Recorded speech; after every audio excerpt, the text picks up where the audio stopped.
Mostly Wakde Wakde वालों का viva after vacation रहेगा, आफ्टर वेकेशन रहेगा।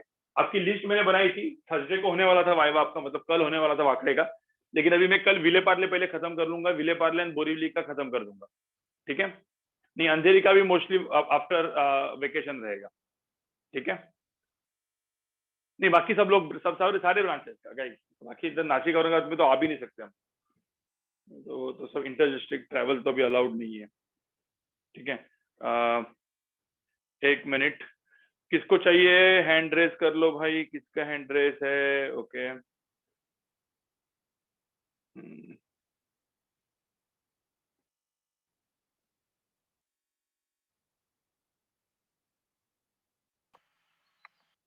अभी अभी अभी अभी बाद में, अभी बाद में, अभी बहुत सारे लोगों ने हैंड रेस कर लिया, अभी वापस मेरे को टाइम लगेगा। अब आगे बाकी जितने भी बचे लोग हैं बाद में कर लेंगे, जितने भी बचे हुए लोग हैं बाद में बात करेंगे, चलो ठीक है। चलो guys, let's start with heat and transfer. Guys let's start with heat transfer. अब हीट ट्रांसफर होता क्या है, ठीक है। अब सिंपल सी बात है, हमने जो भी अभी तक हीट एंड थर्मोडायनामिक्स देखा है उसमें सब में हीट ट्रांसफर तो पढ़ा ही है, बस हम लोग डिटेल में नहीं पढ़ा, राइट। तो आप समझ जाओ कि मैंने एकदम स्टार्टिंग में देखा था कैलोरीमेट्री में, क्या किया था मैंने, एक वेसल लिया था, उसके अंदर वाटर डाला था, नीचे से हीट दे रहा था। भाई हीट वाटर की तरफ पहुंचा कैसे? वो मेटल के थ्रू पहुंचा ना, जो भी आपका वेसल रहेगा, जो भी आपका बर्तन रहेगा, राइट। तो उसमें होता है हीट कंडक्शन, ठीक है। तो हीट ट्रांसफर, तो ये हीट ट्रांसफर हम लोग बहुत टाइम से पढ़ ही रहे। कोई भी सिस्टम को थर्मोडायनामिक स्टेट से 1 से लेके 2 में लेके गए, लेकिन भाई हीट ट्रांसफर तो होनी चाहिए, तो ही तो जाएगा सब कुछ, राइट। तो अभी इसमें हम लोग इस चैप्टर में डिटेल में पढ़ेंगे हीट ट्रांसफर क्या है। तो इसके ना मोस्टली 2 लेक्चर्स होंगे गाइस, इसके 2 लेक्चर्स होंगे। आज का एक लेक्चर और अगला वाला लेक्चर, मतलब जो फ्राइडे का लेक्चर ज्यादा बड़ा नहीं होगा, फ्राइडे के लेक्चर में आपको मैं कुछ कुछ ज्ञान भी दूंगा, ठीक है। तो इसका जो नेक्स्ट लेक्चर होगा, नेक्स्ट लेक्चर में हम लोग कुछ क्वेश्चन सॉल्व कर लेंगे, ठीक है। आज के लेक्चर में पूरा थ्योरी खत्म कर दूंगा, या फिर मैं देखूंगा किस तरीके से करना है, ठीक है। तो let's start with heat transfer. अब आगे बढ़ते हैं। हीट ट्रांसफर, देखो यहाँ पे लिखा है हीट ट्रांसफर के 3 तरीके होते हैं, हीट ट्रांसफर 3 जगह से होता है। देखो यहाँ पे एक एनिमेशन दिया हुआ है, कंडक्शन, कन्वेक्शन, रेडिएशन, ठीक है। कंडक्शन, कन्वेक्शन, रेडिएशन, इसका मतलब ये हॉट प्लेट रखा हुआ है, आपने देखा होगा हॉट प्लेट पे जब हम लोग गर्म होती है तो यहाँ से कुछ रेडिएशन निकलता है, ठीक है। उसके बाद सपोज पानी होगा, तो आपको पता है ना, पानी के जो मॉलिक्यूल्स होते हैं उसको हीट मिलती है, कुछ कन्वेक्शन भी होता है। और आपने हाथ सपोज यहाँ पे पकड़ा तो आपका हाथ जो है वो जल जाता है, मतलब गर्म लगता है, राइट। तो यहाँ पे कंडक्शन भी होता है। तो तीनों 3 चीजें यहाँ पे आपको दिख रही है। अब वो एग्जैक्टली क्या है वो बताऊंगा मैं आपको। कंडक्शन किसको बोलते हैं, कन्वेक्शन किसको बोलते हैं, रेडिएशन क्या होता है। सब लोग यहाँ पे पहले ध्यान से सुनो। मैक्सिमम कन्वेक्शन जो है ये एक थेरोटिकल चीज होने वाली है, ये ज्यादा नहीं आता, ठीक है। हम लोग को ज्यादा पढ़ना है कंडक्शन एंड रेडिएशन। कंडक्शन में, कंडक्शन मतलब क्या, यहाँ पे देखो बस एकदम स्टार्टिंग में लिखा है thermal energy can flow from one place to another in 3 ways, conduction, convection, radiation. अब कंडक्शन का मतलब क्या होता है, ठीक है। कंडक्शन का मतलब क्या होता है, आपने एक चीज देखी होगी, एक कोई भी रॉड ले लो, ठीक है, एकदम मेटल का रॉड ले लो, आयन का ले लो, चलो आयन का रॉड ले लो, और उस रॉड को गर्म करो, एक जगह से, एक एंड से गर्म करो, दूसरा एंड आपके हाथ में पकड़ो, क्या होने वाला है बताओ मुझे। कुछ टाइम के बाद क्या होने वाला है, कुछ टाइम के बाद वाला जो चीज है आपके हाथ, मतलब आपका हाथ जलेगा कुछ टाइम के बाद, राइट। आपका हाथ जो है उसका इस तरफ का टेम्परेचर बढ़ेगा, इसका मतलब जो हीट में दे रहा उसके इसके इस एंड से वो हीट यहां से यहाँ पे ट्रांसफर हुई, ठीक है। तो ये जो प्रोसेस होती है ट्रांसफर, ठीक है, उस ट्रांसफर को हम लोग बोलते हैं कंडक्शन। अभी कैसे होता है, तो यहाँ पे लिखा है due to oscillation and collision of medium particle. तो ये जो रॉड होगा, आयन का रॉड, उस रॉड में जो मीडियम पार्टिकल होंगे वो ऑस्किलेट होंगे, और वो ऑस्किलेट होके, जैसे एक पार्टिकल ऑस्किलेट हुआ वो दूसरे वाले पार्टिकल को धक्का देगा, वो भी ऑस्किलेट होगा, तो उसकी एनर्जी बढ़ेगी। ऐसे करके एनर्जी ट्रांसफर होगी, एनर्जी मतलब हीट ट्रांसफर होगी। हीट ट्रांसफर होगी due to what, oscillation and collision of medium particle. Simple सी बात है, समझ में आ रहा है। तो ये जो प्रोसेस होती है उसको हम लोग क्या बोलते हैं, कंडक्शन। इस प्रोसेस को हम लोग क्या बोलते हैं, कंडक्शन। तो कंडक्शन का मतलब एकदम वही होता है, राइट। इसका एक छोटा सा मैंने एनिमेशन भी दिखा है आगे के इसमें, लेकिन मैं पहले तीनों दिन चीज को डिफाइन कर लेता हूँ। What is convection? कन्वेक्शन क्या होता है? कन्वेक्शन होता है due to actual movement of medium particle. देखो ना, कन्वेक्शन में लिखा है due to actual movement of medium particle from one place to another. इसका एग्जांपल दूं? अरे इमेजिन करो, एक आप पानी बॉईल कर रहे हो। जैसे आप पानी बॉईल करते हो, जैसे नीचे से अपन ने हीट दिया, तो पहले नीचे वाले पार्टिकल जो होंगे पानी के, वो गर्म हो जाएंगे, उसको हीट मिलेगी ना। गर्म हो जाएंगे मतलब क्या? उसकी काइनेटिक एनर्जी बढ़ेगी, वो सारे पार्टिकल ऊपर आ जाएंगे क्योंकि उसकी डेंसिटी कम हो जाती है, तो वो ऊपर आते हैं। तो नीचे ऊपर वाले ठंडे पार्टिकल नीचे आते हैं, राइट? तो वहां पे एक हीट करंट डेवलप होता है, मतलब एक्चुअल मीडियम पार्टिकल इधर उधर मूव कर रहे हैं, ठीक है? तो कन्वेक्शन में एक्चुअल मीडियम पार्टिकल मूव करते हैं, कंडक्शन में मीडियम पार्टिकल मूव नहीं करते, मतलब मीडियम पार्टिकल इधर से इधर नहीं जाएगा। जैसे आयरन रॉड में इधर का पार्टिकल जो ऑस्किलेट कर रहा था, तो इधर से इधर नहीं आने वाला, वो ऑस्किलेशन के वजह से, मतलब वेव की तरह। साउंड वेव देखा होगा आपने, ठीक है? ये ऑस्किलेट करेगा, कोलाइड करेगा, दूसरा वाला ऑस्किलेट करेगा, कोलाइड करेगा, ऐसा करते करते करते करते करते यहाँ से हीट ट्रांसफर होगी। हीट ट्रांसफर होगी मतलब क्या? एनर्जी ट्रांसफर होगी। तो कंडक्शन, कन्वेक्शन, इन दोनों के लिए अपने को क्या लगता है गाइस? इन दोनों के लिए अपने को लगता है मीडियम। यहाँ पे मीडियम रिक्वायर्ड होता है, ठीक है? तो तीसरा पॉइंट है रेडिएशन। रेडिएशन के लिए कोई मीडियम की जरूरत नहीं है, मतलब इसको भी डिटेल में हम लोग बाद में पढ़ने वाले। रेडिएशन मतलब कोई भी बॉडी होगी ना, वो अपने अपने अंदर से कुछ एनर्जी रेडिएट करती है। अब वो एनर्जी बेसिकली होता है electromagnetic waves, EM waves, electromagnetic waves ही होता है वो एनर्जी, जिसको हम लोग बोलते हैं रेडिएशन, जिसको हम लोग बाद में पढ़ेंगे। बट इसके लिए मीडियम की जरूरत नहीं है। So radiation doesn't require any medium, ठीक है? तो इसको मीडियम की जरूरत, no medium is required, no medium is required. ये एकदम मैंने आपको एकदम छोटा सा फटाफट बता दिया ब्रीफ में। इसको इन डिटेल अभी पूरे के पूरे इस लेक्चर में पढ़ना है। इसमें सबसे इंपॉर्टेंट है कंडक्शन, और फिर होता है रेडिएशन। रेडिएशन को आधा घंटा लगेगा एक्सप्लेन करने के लिए, चलो 1 घंटा लगेगा एक्सप्लेन करने के लिए। कंडक्शन को भी 1 घंटा लगेगा एक्सप्लेन करने के लिए, ठीक है?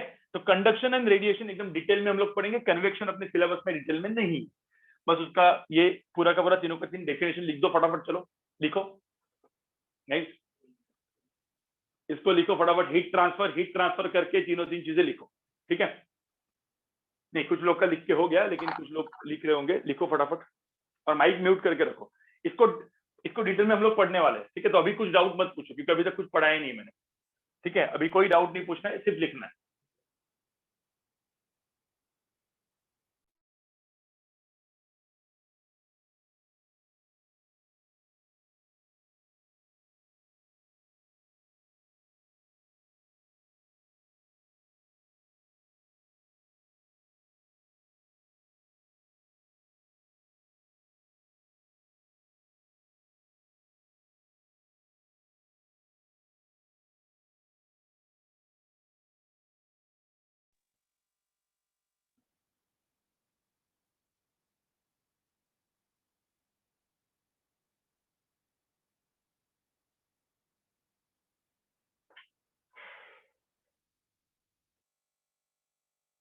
Sir done sir.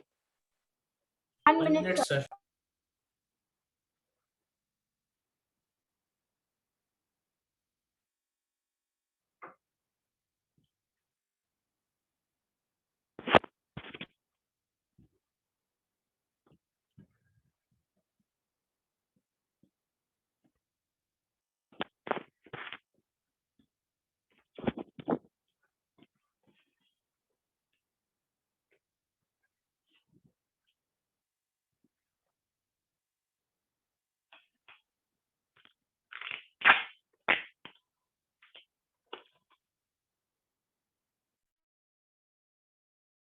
Done sir.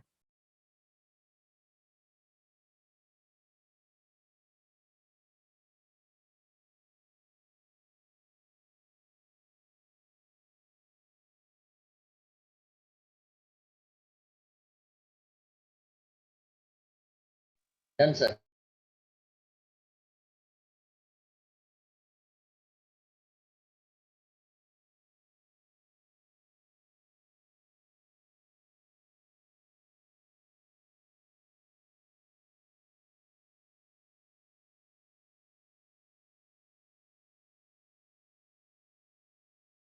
Done, sir.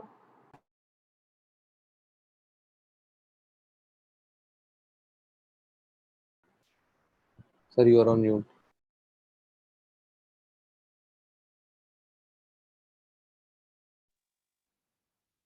नहीं, एक मिनट में गंदा लग रहा है थोड़ा सा ना, मेरे को लगा यहाँ पे मैं ये हर बार ऐसा ये वो हो रहा है ना, मेरे को लगा इसको लगा देता हूँ यहाँ पे।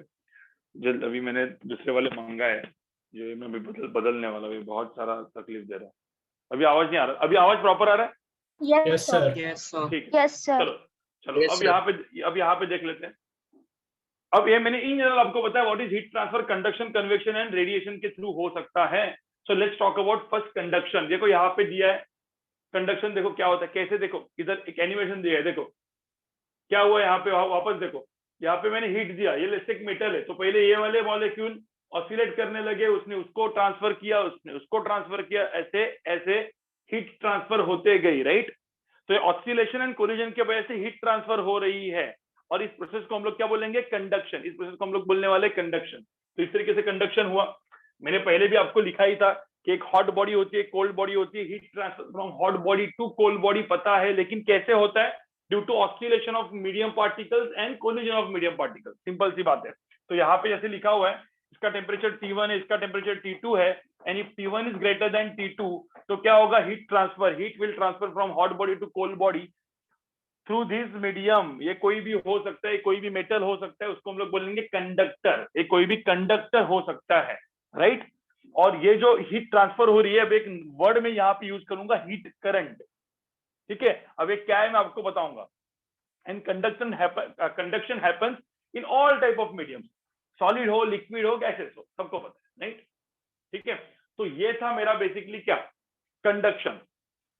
इतना समझ में आ रहा है? इसमें कुछ था समझने जैसा, कुछ था ही नहीं ना, जो मैंने बताया वही था, राइट।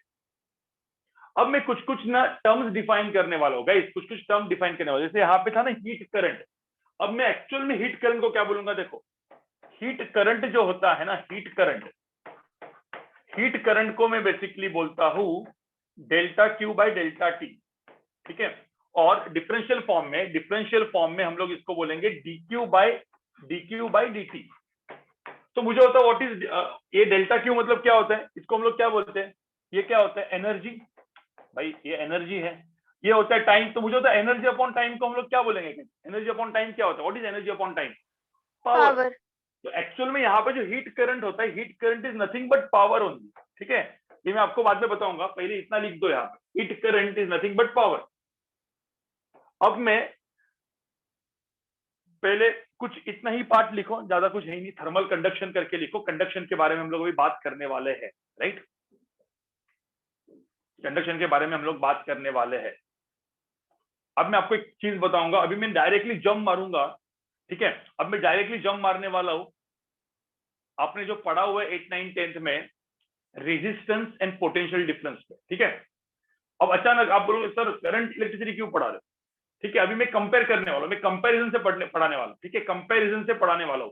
तो अब थोड़ा सा मैं आपको याद दिलाता हूं करंट इलेक्ट्रिसिटी, ठीक है। तो मैंने जैसे बोला था ना, ग्रेविटेशन इलेक्ट्रोस्टैटिक्स का ही भाई है।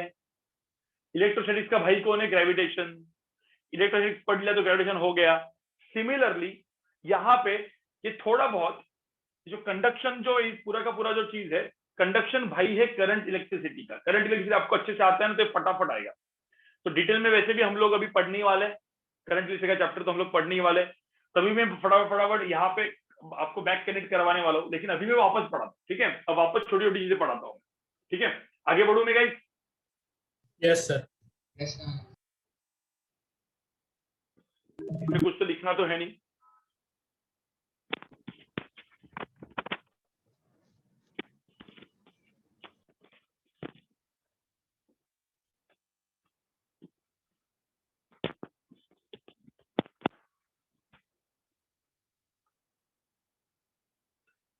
ठीक है, तो गाइस यहाँ पे अभी देख लो, अभी मैं थोड़ा सा ना करंट इलेक्ट्रिसिटी पे जाता हूं, ठीक है।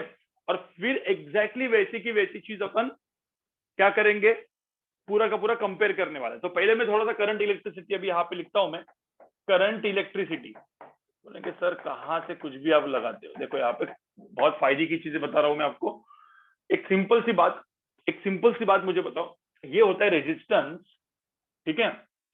अब ये रेजिस्टेंस है और इसके अक्रॉस मैंने एक पोटेंशियल लगाया V1, इधर पोटेंशियल लगाया V2।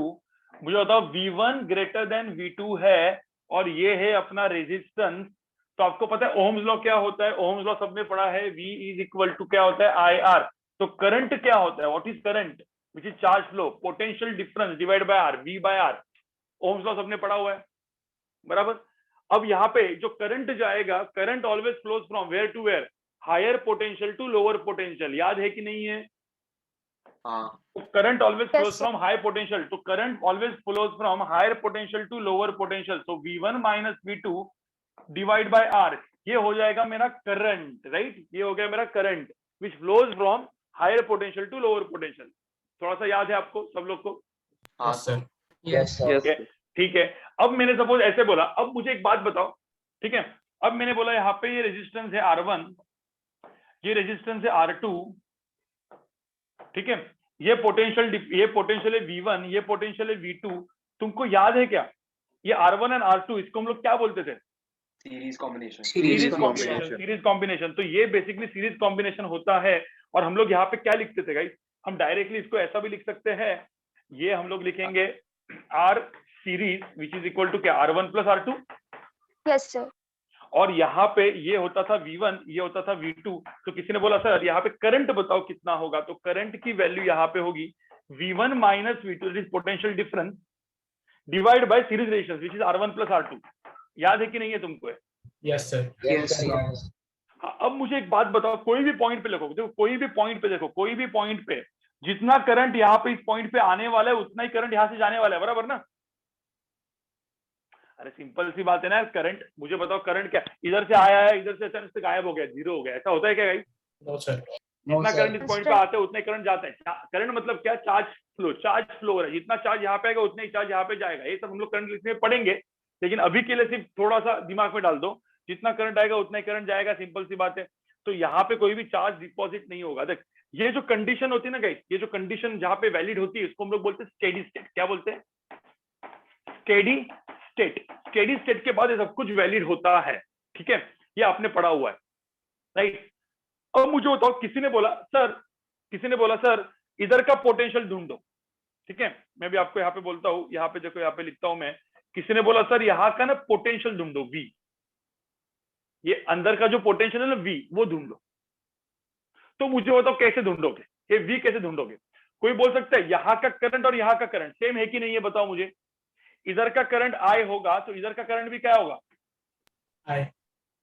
तो I। मुझे बताओ क्या मैं ऐसा लिख सकता हूँ, इधर का जो करंट है I, पहले वाला इधर का पहले वाला करंट क्या होगा? V1 minus V divide bye क्या, R1। भाई समझ में आ रहा है? Yes, sir. दूसरे वाले का करंट क्या है, कौन बड़ा है इसमें? V बड़ा है ना V2 से। भाई current always flows from higher to lower ना। तो मुझे तो सेकंड में क्या होगा, सेकंड में करंट क्या होगा? V minus क्या? V V2. Minus V minus V2 divide by R2। तो मुझे बताओ एक सिंपल सी बात है, दोनों करंट सेम है, इसका मतलब क्या, V1 minus V divide by R1 should be equal to V minus V2 divide by R2। कुछ दिक्कत है क्या? मुझे बताओ, यहाँ से V मिल सकता है ना अपने को? Yes, sir. गाइस यहाँ से V मिल सकता है ना?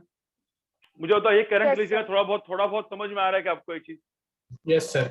ठीक है, अब मैं एक काम करता हूँ, एक सेकंड चीज आपको बोलता हूँ, ठीक है? करंट इलेक्ट्रिसिटी का अभी लिखो मत, अभी से सुनते जाओ, ठीक है? क्योंकि ये करंट इलेक्ट्रिसिटी का टॉपिक है, ये सब हम लोग पढ़ने वाले अच्छे से डिटेल में, एकदम बेसिक से। लेकिन अभी क्या है ना, कंडक्शन में पढ़ा रहा हूँ, तो मुझे ना कंडक्शन को सिंप्लीफाई करना है, इसलिए मैं आपको एक मेथड बता रहा हूँ कैसे याद रखना है, ठीक है? अब मुझे बताओ, एक रेजिस्टेंस है R1, दूसरा रेजिस्टेंस है R2। अब ये R1 R2 R3 कुछ भी हो सकता है, ठीक है? अब मुझे बताओ ये R1 है, R2 है, R3 है, चलो मैं दो ही लेता हूँ। तो मुझे बताओ यहाँ पे इन दो रेजिस्टेंस को हम लोग क्या बोलते हैं गाइस? Parallel.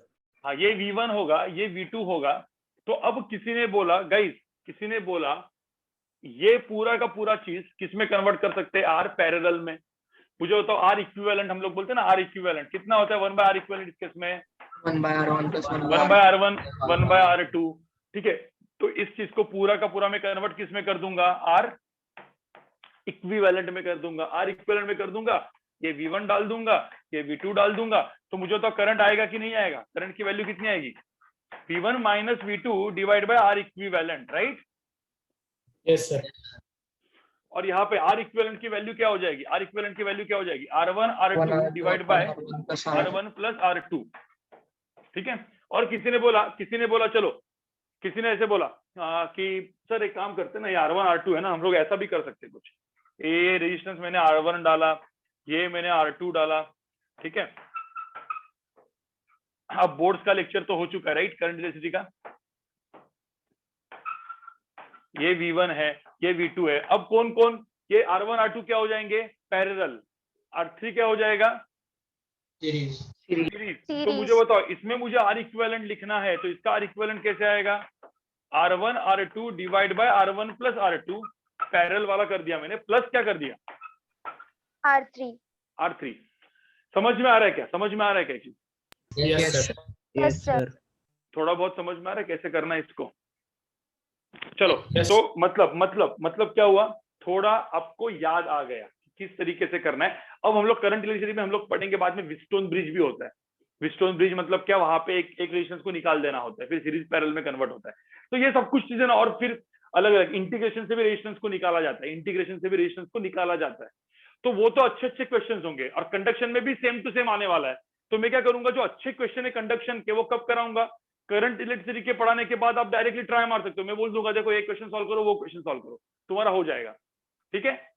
किरचॉफ लॉ से लेके हर एक लॉ यहाँ पे लगता है, हर एक चीज लगती है, कोई दिक्कत ही नहीं है इसमें, ठीक है। चलो अभी देखते हैं, चलो फिर आगे बढ़ते हैं। ये समझ में आया तुमको अभी, Yes, sir. ठीक है। और एक चीज बोलता हूं मैं, रेजिस्टेंस को कैसे लिखते हैं हम लोग। सपोज एक रेजिस्टेंस है, ये मटेरियल है कोई भी, ये मटेरियल का सपोज मैंने बोला लेंथ L है, इसका क्रॉस सेक्शनल एरिया A है, और इसकी रेजिस्टिविटी सपोज रो है, तो हम लोग रेजिस्टेंस को क्या लिखते हैं, rho into what, L by A। याद है कि नहीं है इलेक्ट्रिकल रेजिस्टेंस, यस सर, याद है। Yes, ठीक है। sir. और मुझे बताओ कंडक्टिविटी क्या होती है, व्हाट इज कंडक्टिविटी, 1 बाय क्या, रेजिस्टिविटी, या resistivity is equal to 1 by क्या, 1 बाय क्या, कंडक्टिविटी। तो मुझे बताओ रेजिस्टेंस को हम लोग और इससे रख सकते हैं, 1 बाय कंडक्टिविटी भी लिखते हैं, L बाय A, ध्यान में रखना, इसको हम लोग बोलते हैं कंडक्टिविटी, कंडक्टिविटी। और ये क्या हो गया, ये क्या हो गया, रेजिस्टिविटी, ठीक है। ये सब कुछ चीजें हम करंट इलेक्ट्रिसिटी में पढ़ते हैं या पढ़े हैं 8, 9, 10th में आपके बचपन में, राइट, ठीक है। Yes, sir. अभी कुछ लिखो मत, अभी कुछ लिखो मत, मैंने अभी तक कुछ लिखने के लिए नहीं बोला है। चलो थोड़ा सा करंट इलेक्ट्रिसिटी को आपको ना, थोड़ा सा मैंने आपको ब्रशअप करवाया। अब हम लोग एक काम करते हैं, अब हम लोग जाते हैं, आज जो अपने को पढ़ना है कंडक्शन, ठीक है। और फिर मैं डिटेल में बताऊंगा व्हाट इज स्टेडी स्टेट क्या है। पहले क्या है ना, एकदम आर्टिफिशियली पढ़ो, मतलब एकदम पहले मैकेनिकली पढ़ो। मैकेनिकली पढ़ो मतलब क्या, ज्यादा दिमाग मत लगाओ, सिर्फ कंपेयर करके पढ़ो, और फिर अपन उसको डिटेल में थोड़ा सोचेंगे और फिर क्वेश्चन सॉल्व करेंगे, ठीक है। तो यहाँ पे देख लो पहले, अब मैं कंपेयर करने वाला हूँ, हर एक चीज को मैं कंपेयर करने वाला हूं, ठीक है। अब मैं यहां पे लिखता हूं, ये एक कोई मेटल है, ठीक है, ये एक कोई मेटल है, ये मेटल है। अब मेटल हो सकता है मतलब कोई भी सॉलिड हो सकता है वो, ठीक है, मतलब कंडक्टर हो सकता है, इंसुलेटर मतलब क्या होता है, जिसका रेजिस्टेंस बहुत ही ज्यादा होता है उसको हम लोग क्या बोलते हैं, इंसुलेटर। जिसका रेजिस्टेंस बहुत ही कम होता है, मतलब आराम से करंट पास होता है, उसको हम लोग क्या बोलते हैं, कंडक्टर, ठीक है। अब सारे के सारे टर्मिनोलॉजी सेम, कोई भी फर्क नहीं है, सारे के सारे टर्मिनोलॉजी सेम आने वाले हैं अपने कंडक्शन थर्मल के चैप्टर में। बस देखो यहाँ पे क्या होने वाला है, देखो यहाँ पे इसका लेंथ L था, इसका area of cross section A था, ठीक है। अब मुझे बताओ यहाँ का टेम्परेचर T1 है, यहाँ का टेम्परेचर T2 है। अब T1 ग्रेटर देन T2 होगा, हीट कहां से कहां पे फ्लो होगी, heat flows from where to where, heat flows from T1 to T2, इधर से इधर हीट फ्लो होते रहने वाले। सपोज मैंने T1 को मेंटेन किया, T2 को मेंटेन किया है, T1 एंड T2 दोनों मेंटेन्ड है। मेंटेन्ड है मतलब क्या, मैंने कुछ यहाँ पे लगाया है हीटर, थर्मल हीटर लगाया, यहाँ पे T2 भी मेंटेन्ड है, T1 एंड T2 मेंटेन्ड है। जैसे पोटेंशियल डिफरेंस कौन मेंटेन करता है बताओ मुझे, कोई भी वायर के अंदर का पोटेंशियल डिफरेंस कौन मेंटेन करता है, बैटरी। अरे भाई बैटरी होती है जो पोटेंशियल डिफरेंस को मेंटेन करता है, उसको वैसे करंट जाते रहता है। तो सिमिलरली T1 एंड T2 को मैंने हीटर से मेंटेन किया है, ठीक है, एक हीटर से मेंटेन किया, मतलब मैंने यहां से कुछ ना कुछ में हीटर से मेंटेन किया, T1 एंड T2 कांस्टेंट है, ठीक है। मुझे बताओ अब इसके वजह से यहाँ पे क्या जाएगा, हीट, क्या जाएगा, हीट करंट। अब Current. मैं सपोज एक काम करता हूँ, हीट करंट को लिखता हूँ आई। तो अब यहाँ पे ध्यान से सुनो, हीट करंट की वैल्यू होगी जैसे वहां पे था पोटेंशियल डिफरेंस, ठीक है, एकदम यहाँ पे वैसा का वैसा मैं यहाँ पे ड्रॉ करता हूँ, चाहिए तो करंट वैसे का पार्ट मैंने बता दिया है। यहाँ का पोटेंशियल होगा V1, यहाँ का पोटेंशियल होगा V2, यहाँ से यहाँ पे जाएगा इलेक्ट्रिक करंट, वैसे यहाँ पे जाएगा थर्मल करंट। यहाँ का जो करंट होगा, ठीक है, यहाँ का करंट अपन ने लिखा हुआ है V1 minus V2 divide by R। अब यहाँ पे पोटेंशियल डिफरेंस नहीं है, यहाँ पे क्या है, टेम्परेचर डिफरेंस है, तो यहाँ पे सिंपल हो जाएगा T1 minus T2 divide bye, अब यहाँ पे जो रेजिस्टेंस आएगा उसको हम लोग बोलेंगे थर्मल रेजिस्टेंस। क्या बोलेंगे, थर्मल। इसको इलेक्ट्रिकल रेजिस्टेंस बोलते हैं, इसको थर्मल रेजिस्टेंस बोलते हैं। थर्मल रेजिस्टेंस का फॉर्मूला भी एकदम सेम इलेक्ट्रिकल रेजिस्टेंस की तरह ही। थर्मल रेजिस्टेंस की वैल्यू होती है रेजिस्टिविटी L बाय A। तो अब यहाँ पे हम लोग क्या बोलेंगे, देखो यहाँ पे देखो, यहाँ पे देखो, यहाँ पे हम लोग ने क्या बोला था, रेजिस्टेंस क्या था, 1 by conductivity L by, where this conductivity, right. तो मैं यहाँ पे इसको फॉर्मूला को लिख के रखता हूँ, जैसे यहाँ पे इलेक्ट्रिकल रेजिस्टेंस को हम लोग ने बोला था 1 by conductivity L by A, where this is called conductivity. यहाँ पे कंडक्टिविटी का सिंबल सिग्मा नहीं है, यहाँ पे कंडक्टिविटी का सिंबल है K, this K is called thermal conductivity, ठीक है। ये थर्मल कंडक्टिविटी हो गई 1 by K into L by A, ये तो यही रहेगा L बाय A। समझ में आ रहा है, समझ में आ रहा है गाइस। नाउ अब हीट करंट को मैंने क्या डिफाइन करने के लिए बोला था, heat current is what, rate of heat flow, rate of energy flow. तो यहाँ पे आई की वैल्यू वैसे भी आपको, मतलब इस दोनों को मैं कंबाइन करूंगा तो मैं ऐसा भी लिख सकता हूँ, right, delta Q by delta T, that is my current, is equal to T1 minus T2, ठीक है, अभी के लिए मैं T1 माइनस T2 ही लिखता हूँ, and R thermal, R thermal की वैल्यू क्या थी, ठीक है, चलो एक काम करता हूँ, मैं इतना ही लिखता हूँ पहले, यही तो था ना हीट करंट, ठीक है। इसको मैं थोड़ा सा अच्छे से लिखूंगा तो मेरा delta Q by delta T आ गया, ठीक है। T1 माइनस T2 को क्या बोलूंगा मैं, डेल्टा टी बोलूंगा, ठीक है। आर थर्मल को क्या लिखूंगा मैं, what is R thermal, L, और यहाँ पे एल बाई के ए, तो के ए को ऊपर चला गया, तो मैं ऐसा लिख सकता हूँ क्या गाइस, लिख सकता हूँ कि नहीं लिख Yes, sir. सकता मैं, Yes, sir. Yes, ठीक है। sir. तो आप कोई भी इसमें याद रख सकते हो। सबसे बेस्ट मतलब क्या है ना, ये वाला याद रखो, सबसे बेस्ट मतलब क्या, T1 minus T2 divide by R थे, सेम ना भाई, ओम्स लॉ की तरह, ठीक है, ओम्स लॉ की तरह पूरा ऐसे का वैसा याद रखो। अब यहाँ पे इसको डिफरेंशियल फॉर्म में मुझे लिखना है, तो सिंपल dq बाई dt कर दो, यहाँ पे इज इक्वल टू ka, और यहाँ पे dt, उसको dt कर दो और लेंथ को dx कर दो। समझ में आ रहा है क्या, ये कौन सा फॉर्म हो गया, नॉर्मल फॉर्म है, डिफरेंशियल फॉर्म, और इसको मैं ब्रैकेट कर एक वो बॉक्स बना देता हूं, वेयर के इज कॉल्ड थर्मल कंडक्टिविटी। इसको लिखो, चलो इसको लिख दो, फिर मैं आगे बढ़ता हूं। अभी ज्यादा क्वेश्चन मत पूछना क्योंकि अभी तक कुछ बताया नहीं, मतलब बताया मतलब मैं बता रहा हूँ, ठीक है।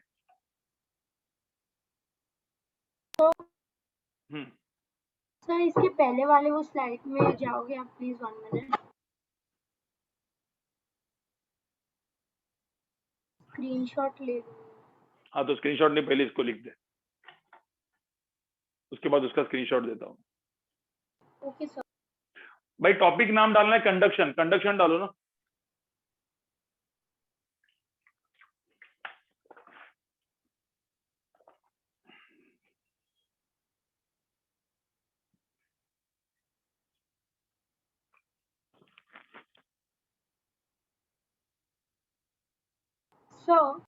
बोलो। सर आज अमन सर ने भी यही काइंड ऑफ यही करवाया था, तो तभी सर ने माइनस के ए डाला था वहाँ पे। हाँ तो ये सब मैग्नीट्यूड है, और उन्होंने माइनस क्यों डाला होगा, क्योंकि T1 माइनस T2 मैंने किया ना, वहाँ पे T2 माइनस T1 होगा। Okay okay sir, got it, thank you so much.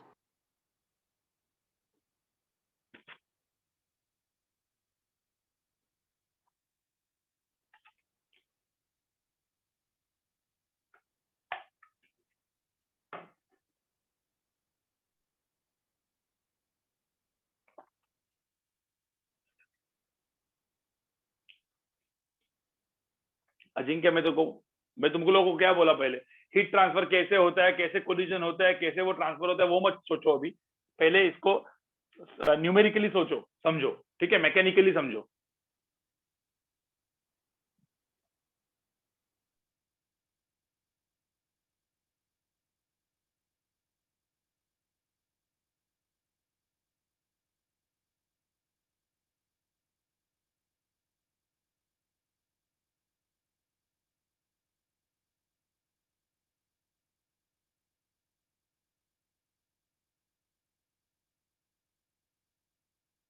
Done, sir. 1 minute, 1 sir. minute, sir.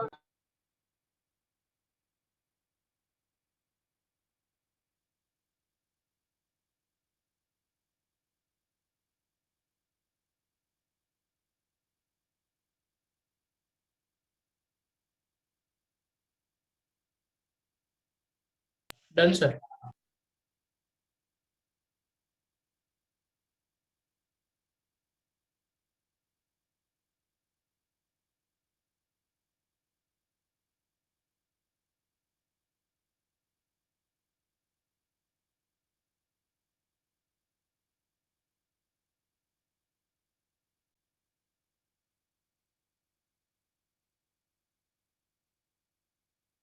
ठीक है, ये देखो, ये जो होता है वो टाइम है, ठीक है, ये चीज दिमाग में रखना, this is time and this is temperature,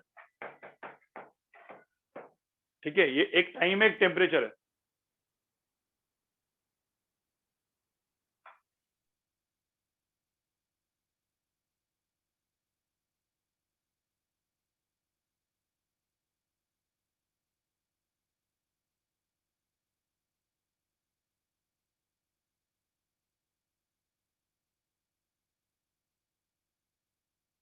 Done, sir.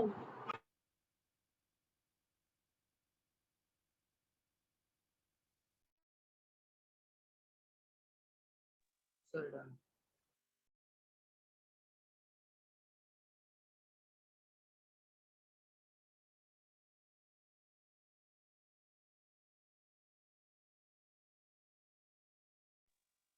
ठीक है, आगे बढ़े guys. Yes, sir. Yes, sir. Yes, sir. ठीक है, अब यहाँ पे देखो,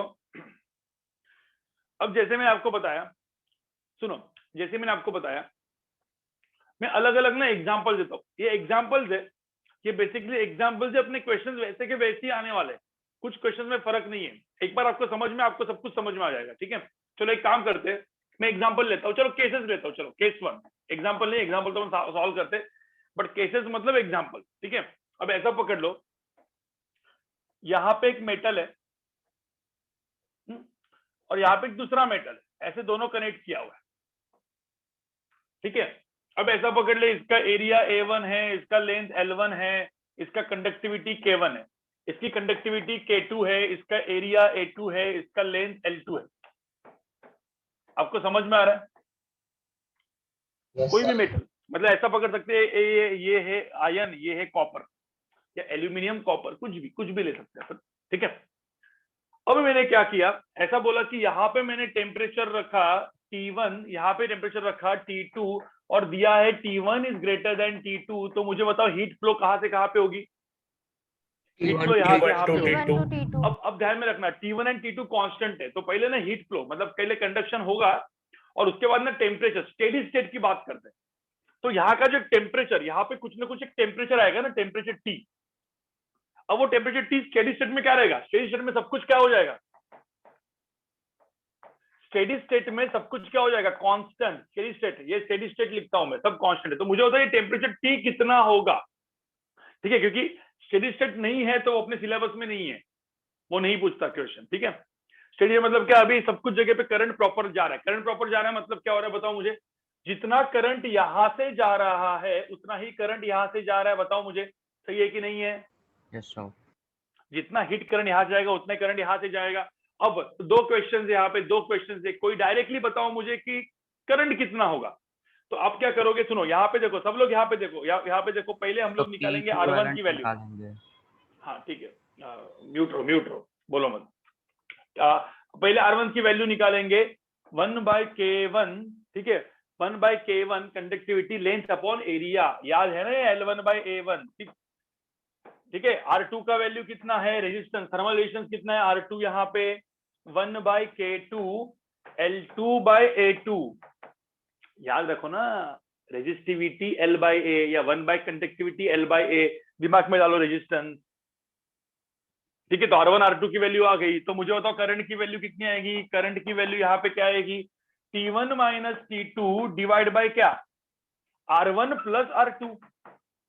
हो गया ना, काम खत्म गाइस। ये हो गया मेरा heat current delta Q by delta T. Heat current delta T, मेरा आंसर आ गया, ये मेरा आंसर आ गया, समझे।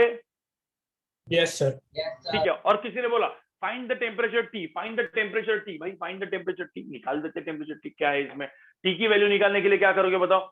अब टी की वैल्यू निकालने के लिए R1 is equals to T minus T2 upon R2.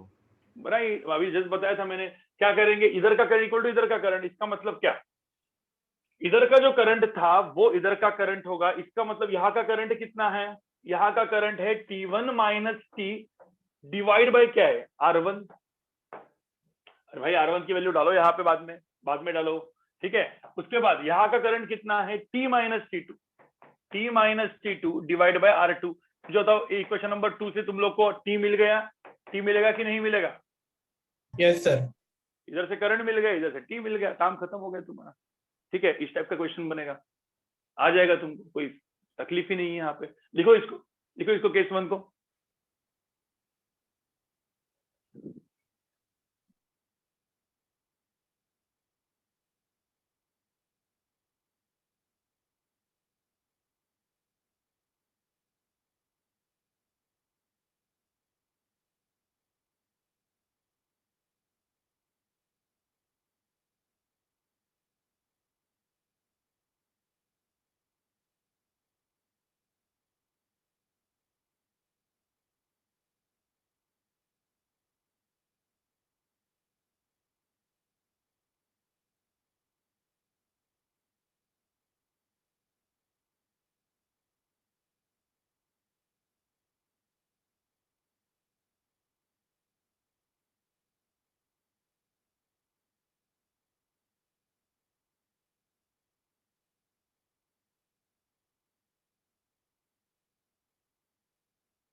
Sir आप म्यूटेड हो। सर आप म्यूट में हो।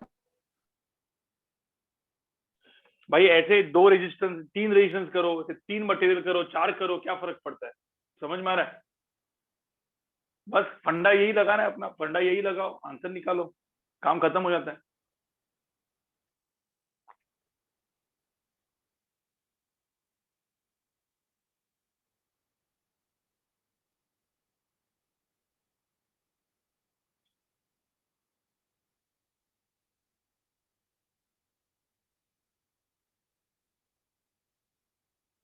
सर बोलो। सर यहाँ जो कंडक्टिंग जो मटेरियल है हमारा, इट इज़ नॉट नेसेसरी कि उसमें एक ही मतलब वैल्यू का हीट करंट फ्लो करेगा, राइट। मतलब it can be different for constant T1 and T2। हाँ, तो अलग अलग T1 T2 के लिए अलग अलग रहेगा ना, तो T1 की वैल्यू बदलते। T1 एंड T2 सेम ही है, उनके वैल्यूज सेम ही रखे हैं, बट हाँ, तो देन सेम ही रहेगा। तो ऐसा नहीं होगा क्या, अगर मैं T1 कौन से एंगल से अलग डायरेक्शन से प्रोवाइड कर रहा हूँ एक एंड पे, तो मतलब जो डेल्टा टी हो वेरी करेगा ना। नहीं, स्टेडी स्टेट बोला है ना यहाँ पे मैंने, कांस्टेंट है ना सब जगह। हाँ ओके। लिखो फटाफट लिखो, चलो।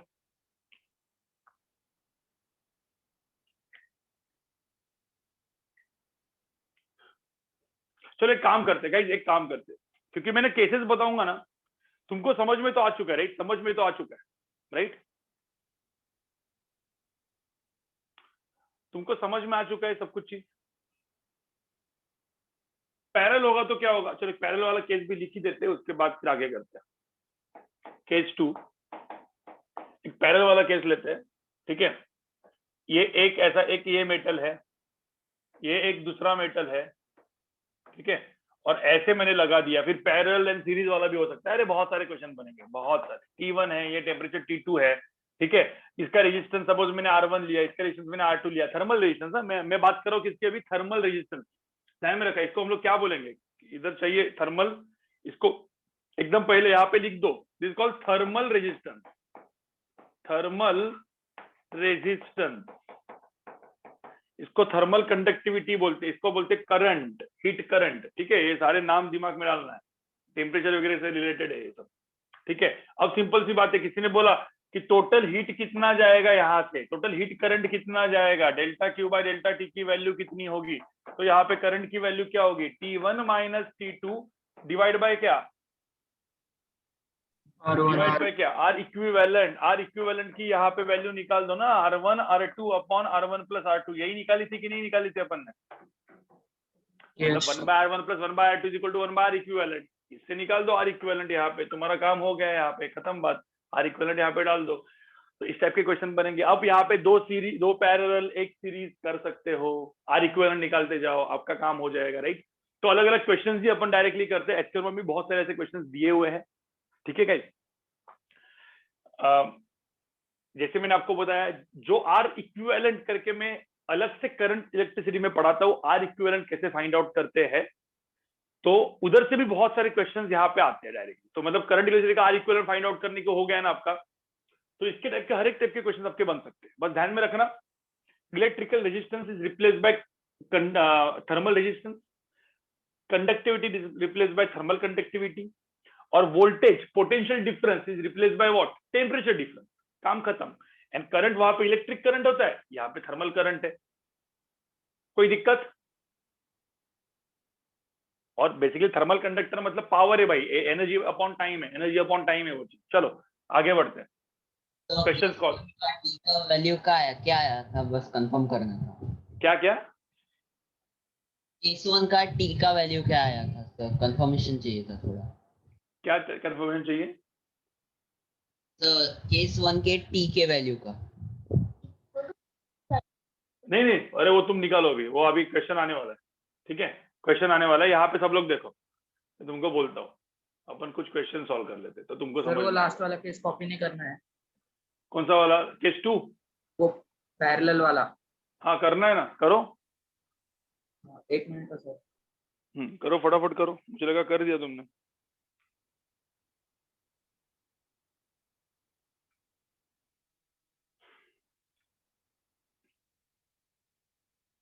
सर बोलो। सो स्टडी स्टेट क्या होता है, मतलब वो मुझे समझा नहीं है बराबर से। नहीं वो समझाएंगे, पहले तुमको क्या बोला। सर हाँ बोलो।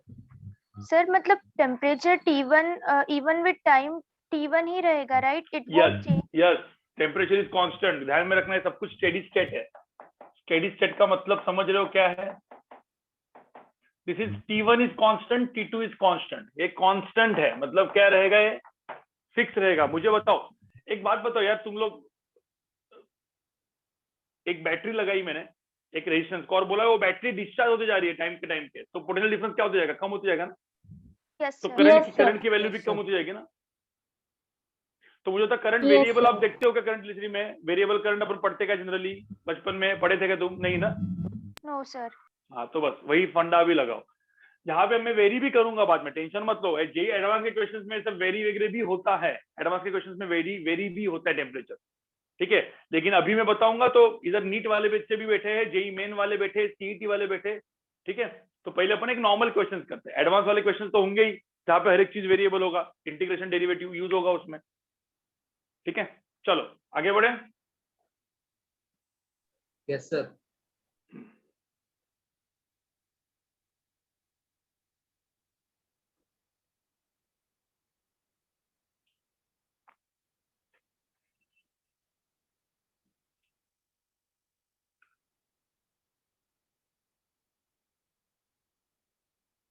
चलो ये क्वेश्चन सब लोग पढ़ो गाइस, ये क्वेश्चन सब लोग पढ़ो, ठीक है। इस क्वेश्चन का आंसर मैं ही बताऊंगा, लेकिन तुम पहले पढ़ो।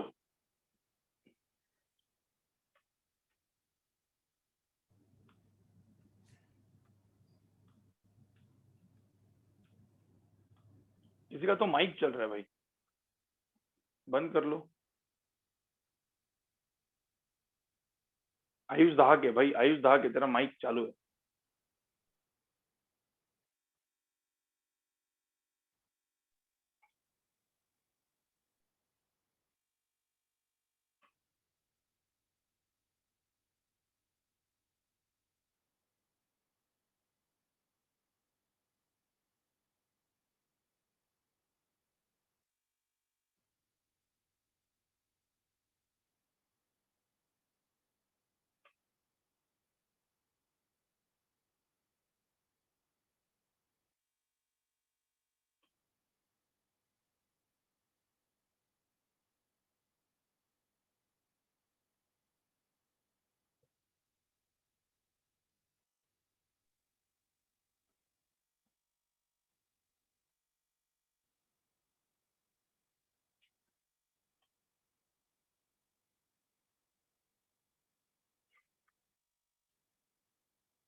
सर सीमेंट का थर्मल कंडक्टिविटी क्या है?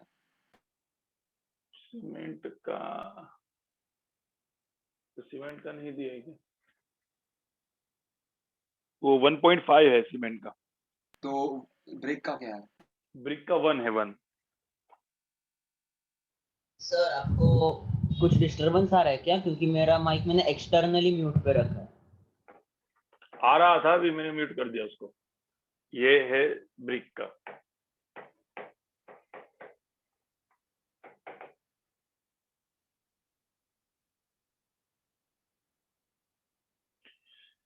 गाइस सब लोग सुनो, सब लोग सुनो।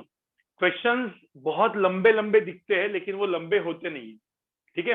अब सब लोग यहाँ पे देख लो, सब लोग पहले यहाँ पे अच्छे से देख लो, सब लोग देखो यहाँ पे, ठीक है।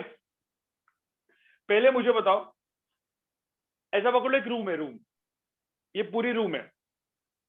अब रूम का जो एरिया देखो, रेजिस्टेंस में जो एरिया ऑफ क्रॉस सेक्शन होता है वो मतलब क्या होता है, एरिया तो दिया है ना पूरा, राइट।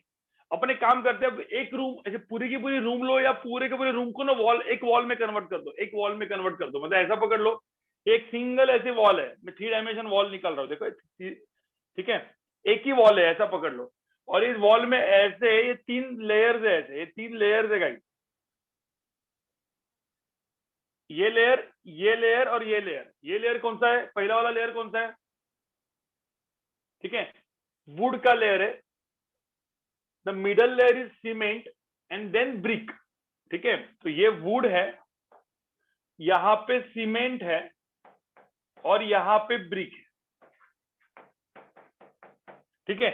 इसका एरिया ऑफ क्रॉस सेक्शन मैंने बोला है ए है, ठीक है। और हर एक का थिकनेस भी दिया है, हर एक का थिकनेस दिया हुआ, राइट।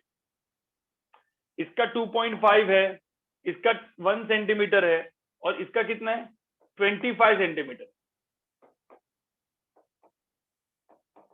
समझ में आ रहा है क्या गाइस, ये समझ में आ रहा है क्या? अब मुझे होता है ये एक ही वॉल मैंने बनाई है, ये आप इस वॉल को आप ऐसा ऐसा ऐसा फोल्ड बिल्ड कर सकते हो ना और पूरा रूम बना सकते हो। मैंने आपको समझने के लिए एक ही वॉल बनाई। और क्या बोला, और क्या बोला इस क्वेश्चन में, क्या बोला है कि यहाँ का टेम्परेचर 20 डिग्री मेंटेन किया इस तरफ वाला, और बाहर का टेम्परेचर, इधर का टेम्परेचर मैंने -10 डिग्री किया, तो कितना हीट करंट जाएगा, हीट करंट की वैल्यू पूछी है। देखो क्वेश्चन एकदम सिंपल है, पूरा पूरा क्वेश्चन रीड करके इसमें आपको कन्वर्ट करने को आना चाहिए। What is heat current guys, what is heat current? और मुझे बताओ, ये वुड, सीमेंट एंड ब्रिक, ये सब कुछ किसमें दिख रहा है आपको, ये सारे के सारे मटेरियल किसमें दिख रहे हैं आपको, सीरीज में है, काम खत्म। तो मुझे हीट करंट मतलब जो यहाँ पे पूछा है ना, find the power of electric heater, इसका मतलब पावर का मतलब ही delta Q by delta T है, मतलब हीट करंट है। देखो कितना मैं भी मराठी बोलने वाला था, ठीक है, कितना इजी हो गया गाइस। ये जो बेसिकली, एक मिनट, हाँ, मुझे बताओ ये क्वेश्चन कितना इजी बन गया, समझ में आ रहा है? अब मुझे बताओ रेजिस्टेंस ऑफ वुड क्या होगा, what is resistance of would, क्या लिखेंगे, RW लिखते हो, थर्मल रेजिस्टेंस ऑफ वुड कितना होगा, 1 बाय कंडक्टिविटी, 1 बाय कंडक्टिविटी, देखो ध्यान में रखना, 1 बाय कंडक्टिविटी मतलब मैं यहाँ पे लिखता हूँ 1 बाय 0.125, 1 बाय कंडक्टिविटी, ठीक है। लेंथ कितना है 2.5 सेंटीमीटर, मतलब 2.5 इंटू 10 टू द पावर -2, ठीक है। L बाय एरिया, एरिया कितना है गाइस, एरिया कितना है, एरिया ऑफ क्रॉस सेक्शन कितना है भाई, एरिया ऑफ क्रॉस सेक्शन कितना है टोटल, 137 मीटर स्क्वायर है ना, तो 137। समझ में आ रहा है क्या मैंने क्या लिखा है, समझ में आ रहा है यस सर। गाइस? ये 1 बाय कंडक्टिविटी 1 बाय के L बाय ए, ये होता है ना रेजिस्टेंस, वही तो लिखा मैंने। रेजिस्टेंस ऑफ, फिर सीमेंट कितना होगा, सी लिखता हूं मैं, रेजिस्टेंस ऑफ सीमेंट 1 बाय कितना हो जाएगा, 1 बाय 1.5, ठीक है। इसके बाद 1 centimetre 110 to the power -2 L by area, area of cross section कितना है 137, ठीक है। और फिर रेजिस्टेंस ऑफ क्या लिखेंगे अपन, ब्रिक, रेजिस्टेंस ऑफ ब्रिक लिख देंगे, ठीक है। रेजिस्टेंस ऑफ ब्रिक की वैल्यू कितनी है, 1 बाय कंडक्टिविटी, 1 बाय कंडक्टिविटी मतलब 1 बाय 1 L। लेंथ कितना है यहाँ पे, ये देखो ये लेंथ है, ये सारे लेंथ है गाइस, ये L है, हर एक का L अलग अलग है। लेंथ आगे का 25 सेंटीमीटर तो 10 to the power -2 divide by area, area of cross section कितना है यहाँ पे, what is area of cross section 137। मुझे बताओ फिर हीट करंट कितना होगा, ये इसकी वैल्यू पूरी की पूरी निकालो। हीट करंट कितना होता है, T1 - T2 divide by R series resistance. तो T1 - T2 मतलब क्या, दोनों को सब्ट्रैक्ट करो, 20 - 10 कितना हुआ, 20 -10 तो 30 हो गया ना। तो 30 divide by R series, R series मतलब क्या, ये R would plus R brick plus R cement सबको मिला के, बस यही मेरा आंसर आएगा कि नहीं आएगा तुम्हारा आंसर, यस सर। ठीक है। Yes, sir. इसकी वैल्यू कैलकुलेट करो, इसकी वैल्यू कैलकुलेट करके आती है अप्रोक्सीमेटली 9000 गाइस, इसकी वैल्यू आती है 9000 वॉट, क्योंकि ये बेसिकली करंट जो है वो पावर होती है, राइट।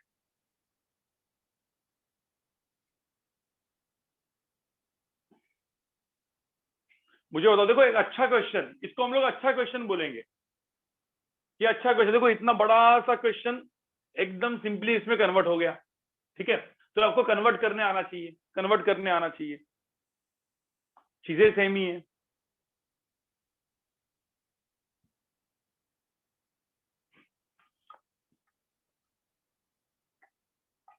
नहीं सीईटी लेवल नहीं है, जेई मेन में आता है, जेई मेन में आता है और नीट में भी आता है भाई। सीईटी लेवल तो और इजी होता है, ये सीईटी लेवल का क्वेश्चन नहीं है, जेई मेन लेवल का क्वेश्चन है, जेई मेन। और इवन कभी कभी जेई एडवांस भी होता है, ठीक है। हीट वगैरह में जेई एडवांस के क्वेश्चन भी ऐसे ऐसे ही आते हैं। तो JEE advance, JEE main, NEET सब बोल सकते हैं इस क्वेश्चन को,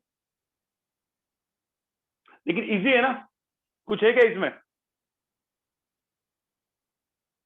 मैं डायरेक्टली अच्छे क्वेश्चन ही करा रहा हूं।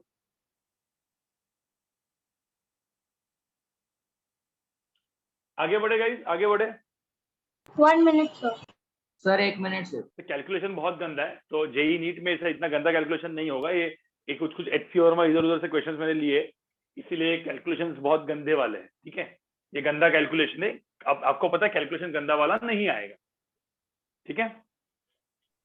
Sir sir total wall area direct 137 कैसे लिखा, क्योंकि वुड इनर साइड है तो वो उसका कम होगा ना। नहीं देखना, देख इधर लिखा है ना इलेक्ट्रिक हीटर इज यूज्ड, नहीं थोड़ी कम होगा, तो एरिया ऑफ क्रॉस सेक्शन होता है ना वो। अब मुझे होता है एक वॉल है, उस वॉल के 3 लेयर है, तो सबका एरिया ऑफ क्रॉस सेक्शन तो सेम ही होगा ना। What is area of cross section,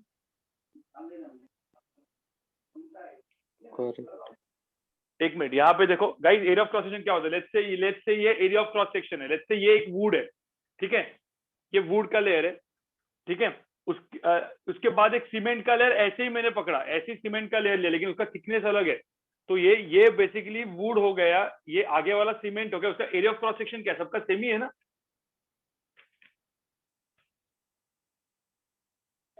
sir लेकिन जब स्क्वायर में आएगा तो उसके पीछे जाएगा ना, तो टोटल हम पूरा स्क्वायर का लेंगे तो ज्यादा आएगा ना। नहीं ओके, तू वैसा वो स्क्वायर के कॉर्नर्स देख रहा है क्या। हाँ बिल्कुल। नहीं वो सब नहीं, वो निग्लेक्टेड है।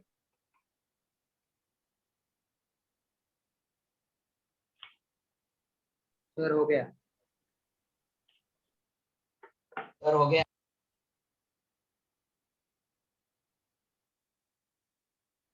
ठीक है, हो गया सबका है। Yes sir. हाँ सर। चलो या अब ये वाला करो। चलो ये वाला क्वेश्चन थोड़ा सा अलग है, इसमें थोड़ा सा और तुमको वो मिलेगा। एक बार पढ़ो फिर मैं बताता हूँ कैसे करना है।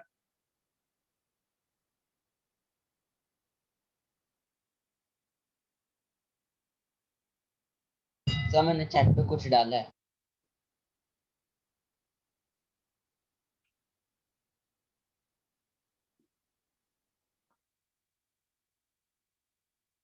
ओके हाँ तेरा माइक ऑन ही है। गाइस सबको मेरा वीडियो प्रॉपर दिख रहा है ना, कोई प्रॉब्लम नहीं है ना? No sir, no problem. बराबर है सर। ठीक है, कोई बोलता है तो सिर्फ चला जाता है, ठीक है कोई बोलो मतलब ये कर लो। No sir, side by side mode पे नहीं जाता है। Yeah, sir, it's perfectly fine otherwise.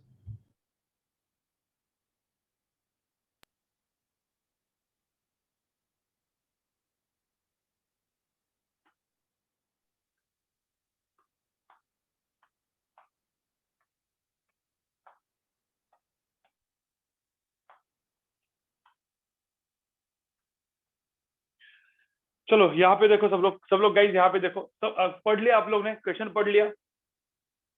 देख rod CD and identical rod AB, देखो रॉड CD एंड AB दोनों आइडेंटिकल है, इसका मतलब दोनों का क्या सेम होगा? थर्मल कंडक्टिविटी, लेंथ भी सेम है, थर्मल कंडक्टिविटी भी सेम है, सब कुछ सेम है, ठीक है। तो मुझे होता है इसकी जो थर्मल कंडक्टिविटी है, देखो रॉड CD की थर्मल कंडक्टिविटी क्या लिखेंगे अपन, दिया है ना यहाँ पे 5, ये K की वैल्यू है इसके लिए। तो मुझे बताओ ये टोटल की, इस टोटल के K की थर्मल कंडक्टिविटी वैल्यू कितनी होगी? 5, क्योंकि भाई AB एंड CD सेम है। तो अब मुझे तो आधा करेंगे तो कितनी होगी? आधा करेंगे तो जैसे अपन आधा करते हो रेजिस्टेंस आधा आधा हो जाता है ना गाइस, इसका रेजिस्टेंस भी क्या हो जाएगा? आधा आधा हो जाएगा। क्यों? क्योंकि थर्मल कंडक्टिविटी आधी आधी हो गई। समझ में आ रहा है क्या? Yes, sir. तो यहाँ पे थर्मल कंडक्टिविटी, इसकी थर्मल कंडक्टिविटी कितनी हुई? 2.5, इसकी कितनी हुई? K की वैल्यू कितनी हुई? 2.5। K मतलब थर्मल कंडक्टिविटी मैंने डिफाइन कर दिया। अब यहाँ पे क्या पूछा? Find the heat current in CD। मुझे तो इसमें प्रॉब्लम क्या है, यहाँ पे जंक्शन है, मुझे तो इस जंक्शन का टेम्परेचर तुमको पता है क्या? इस जंक्शन का टेम्परेचर तुमको पता है क्या? देखो टेम्परेचर को T भी लिख सकते हो, आप थीटा भी लिख सकते हो, कोई टाइम के साथ वो करना है तो थीटा भी आप लिख सकते हो, कोई दिक्कत नहीं। लेकिन अभी मैं T लिखता हूँ, ठीक है, T लिख सकते हो। एक ये या थीटा वाला सिंबल भी यूज करते हो। अब मैं यहाँ पे ये हटा देता हूँ, ठीक है, T लेता हूँ, मुझे इसका टेम्परेचर हो गया T, ठीक है, मैं यहाँ पे ही लिख देता हूँ, एक काम करते यहाँ पे लिख देता हूँ, इसका टेम्परेचर हो गया T, ठीक है। तो अब मुझे बताओ अब क्या करने का पता है? हम लोग बाद में एक चीज देखेंगे, किरचॉफ करंट लॉ, ठीक है, वो देखने वाले। किरचॉफ करंट लॉ का मतलब क्या होता है? एकदम सिंपल। सपोज यहां से कोई करंट आ रहा है, ठीक है, यहां से करंट आ रहा है I, तो वो 2 में डिवाइड होगा, इसमें जाएगा I1, इसमें कितना जाएगा? I2। भाई सिंपल ने ये पढ़ा है ना आपने। सपोज 5 एम्पियर करंट आता है, इसमें गया 3 एम्पियर, तो इधर कितना बचा? 2 एम्पियर। तो 5 = 3 + 2, इसको हम लोग क्या बोलते हैं? Kirchhoff current law. लेकिन छोड़ दो उसको, अभी किरचॉफ करंट लॉ वगैरह छोड़ दो नाम, अभी के लिए सिर्फ इतना ध्यान में रखना, करंट का डायरेक्टली एडिशन होता है। ये मैंने इसीलिए बताया, देखो करंट इलेक्ट्रिसिटी का एकदम सिंपल छोटा सा सिंपल वर्जन है। तो करंट = क्या होगा? I = क्या होगा? I1 + I2। कोई दिक्कत इसमें? No sir. I = क्या होगा? I1 + करंट क्या होता है? करंट क्या होता है मतलब हीट करंट क्या होता है? Temperature difference divide by resistance. तो हाँ तू बोल मत, ऋतुजा से सुन।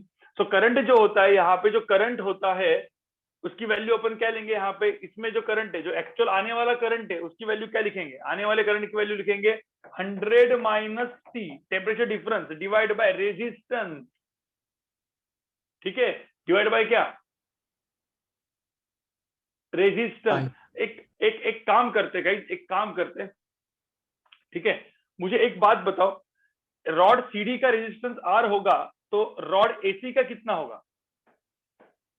R/2। रॉड CD का कितना होगा भाई? क्योंकि पूरे रॉड AB का R है, तो 2 कट करो ना, R/2 होगा। कोई दिक्कत है क्या? मुझे बताओ। तो यहाँ पे मुझे बताओ 100 - T, तो इधर जो आने वाला करंट है, इधर मैंने R/2 लिखा, ये मेरा करंट आया है, तो जाने वाला I1 करंट कितना है? t माइनस 0, देखो यहाँ पे इसमें जाने वाला करंट I1 है which is t minus 0 divide by R/2, ठीक है, प्लस यहाँ पे I2 करंट कितना है, t माइनस 25 डिवाइड बाय क्या है यहाँ पे R। समझे गाइस, समझ में आ रहा है, समझ में आ रहा है क्या? Yes, sir. Yes, sir. तो मुझे बताओ इसको सॉल्व करके किसकी वैल्यू मिली, टी की कितनी वैल्यू आती है? देखो टी की वैल्यू कितनी आती है यहाँ पे, टी की वैल्यू कैलकुलेट करो कितनी आती है। नहीं नहीं, अच्छे चेक करके करो कितनी आती है।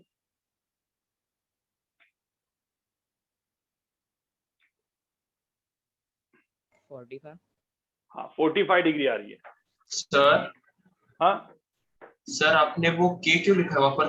थर्मल रेजिस्टेंस दिया है ना, तो वो थर्मल कंडक्टिविटी कैसे हो जाएगा? वो मैंने थर्मल रेजिस्टेंस ही दिया है क्या वहां पे? तो अच्छी बात है, अच्छी एकदम बहुत ही बढ़िया बात है। फिर सॉरी गाइस, यहाँ पे थर्मल रेजिस्टेंस दिया हुआ है, सॉरी क्वेश्चन में डायरेक्टली थर्मल रेजिस्टेंस दिया है, तो अच्छी बात है ना। थर्मल रेजिस्टेंस की वैल्यू आर की वैल्यू कितनी दी है guys? Thermal resistance direct thermal resistance ही दिया हुआ है, ठीक है, तो केल्विन पर वॉट डायरेक्टली, तो ये आर की वैल्यू दी हुई है। आर की वैल्यू कितनी दी है यहाँ पे? आर की वैल्यू 5 दे दी है अपने को, बस तुम्हारा आ गया, आर की वैल्यू 5 दी है, तो ये आर होगा तो R/2 हो गया, काम खत्म तुम्हारा।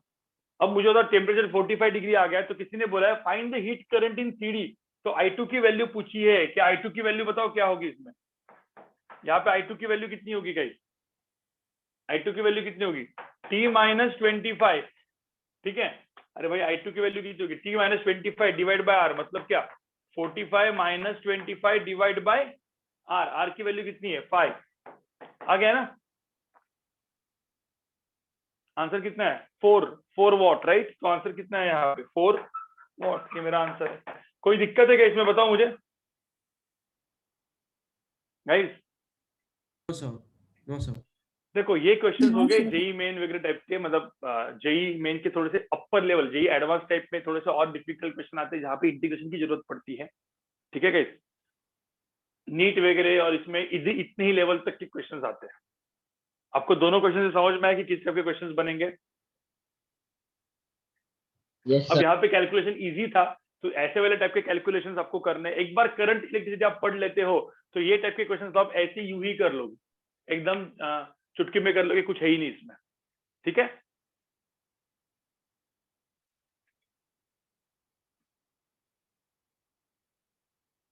समझ में आ रहा है गाइस?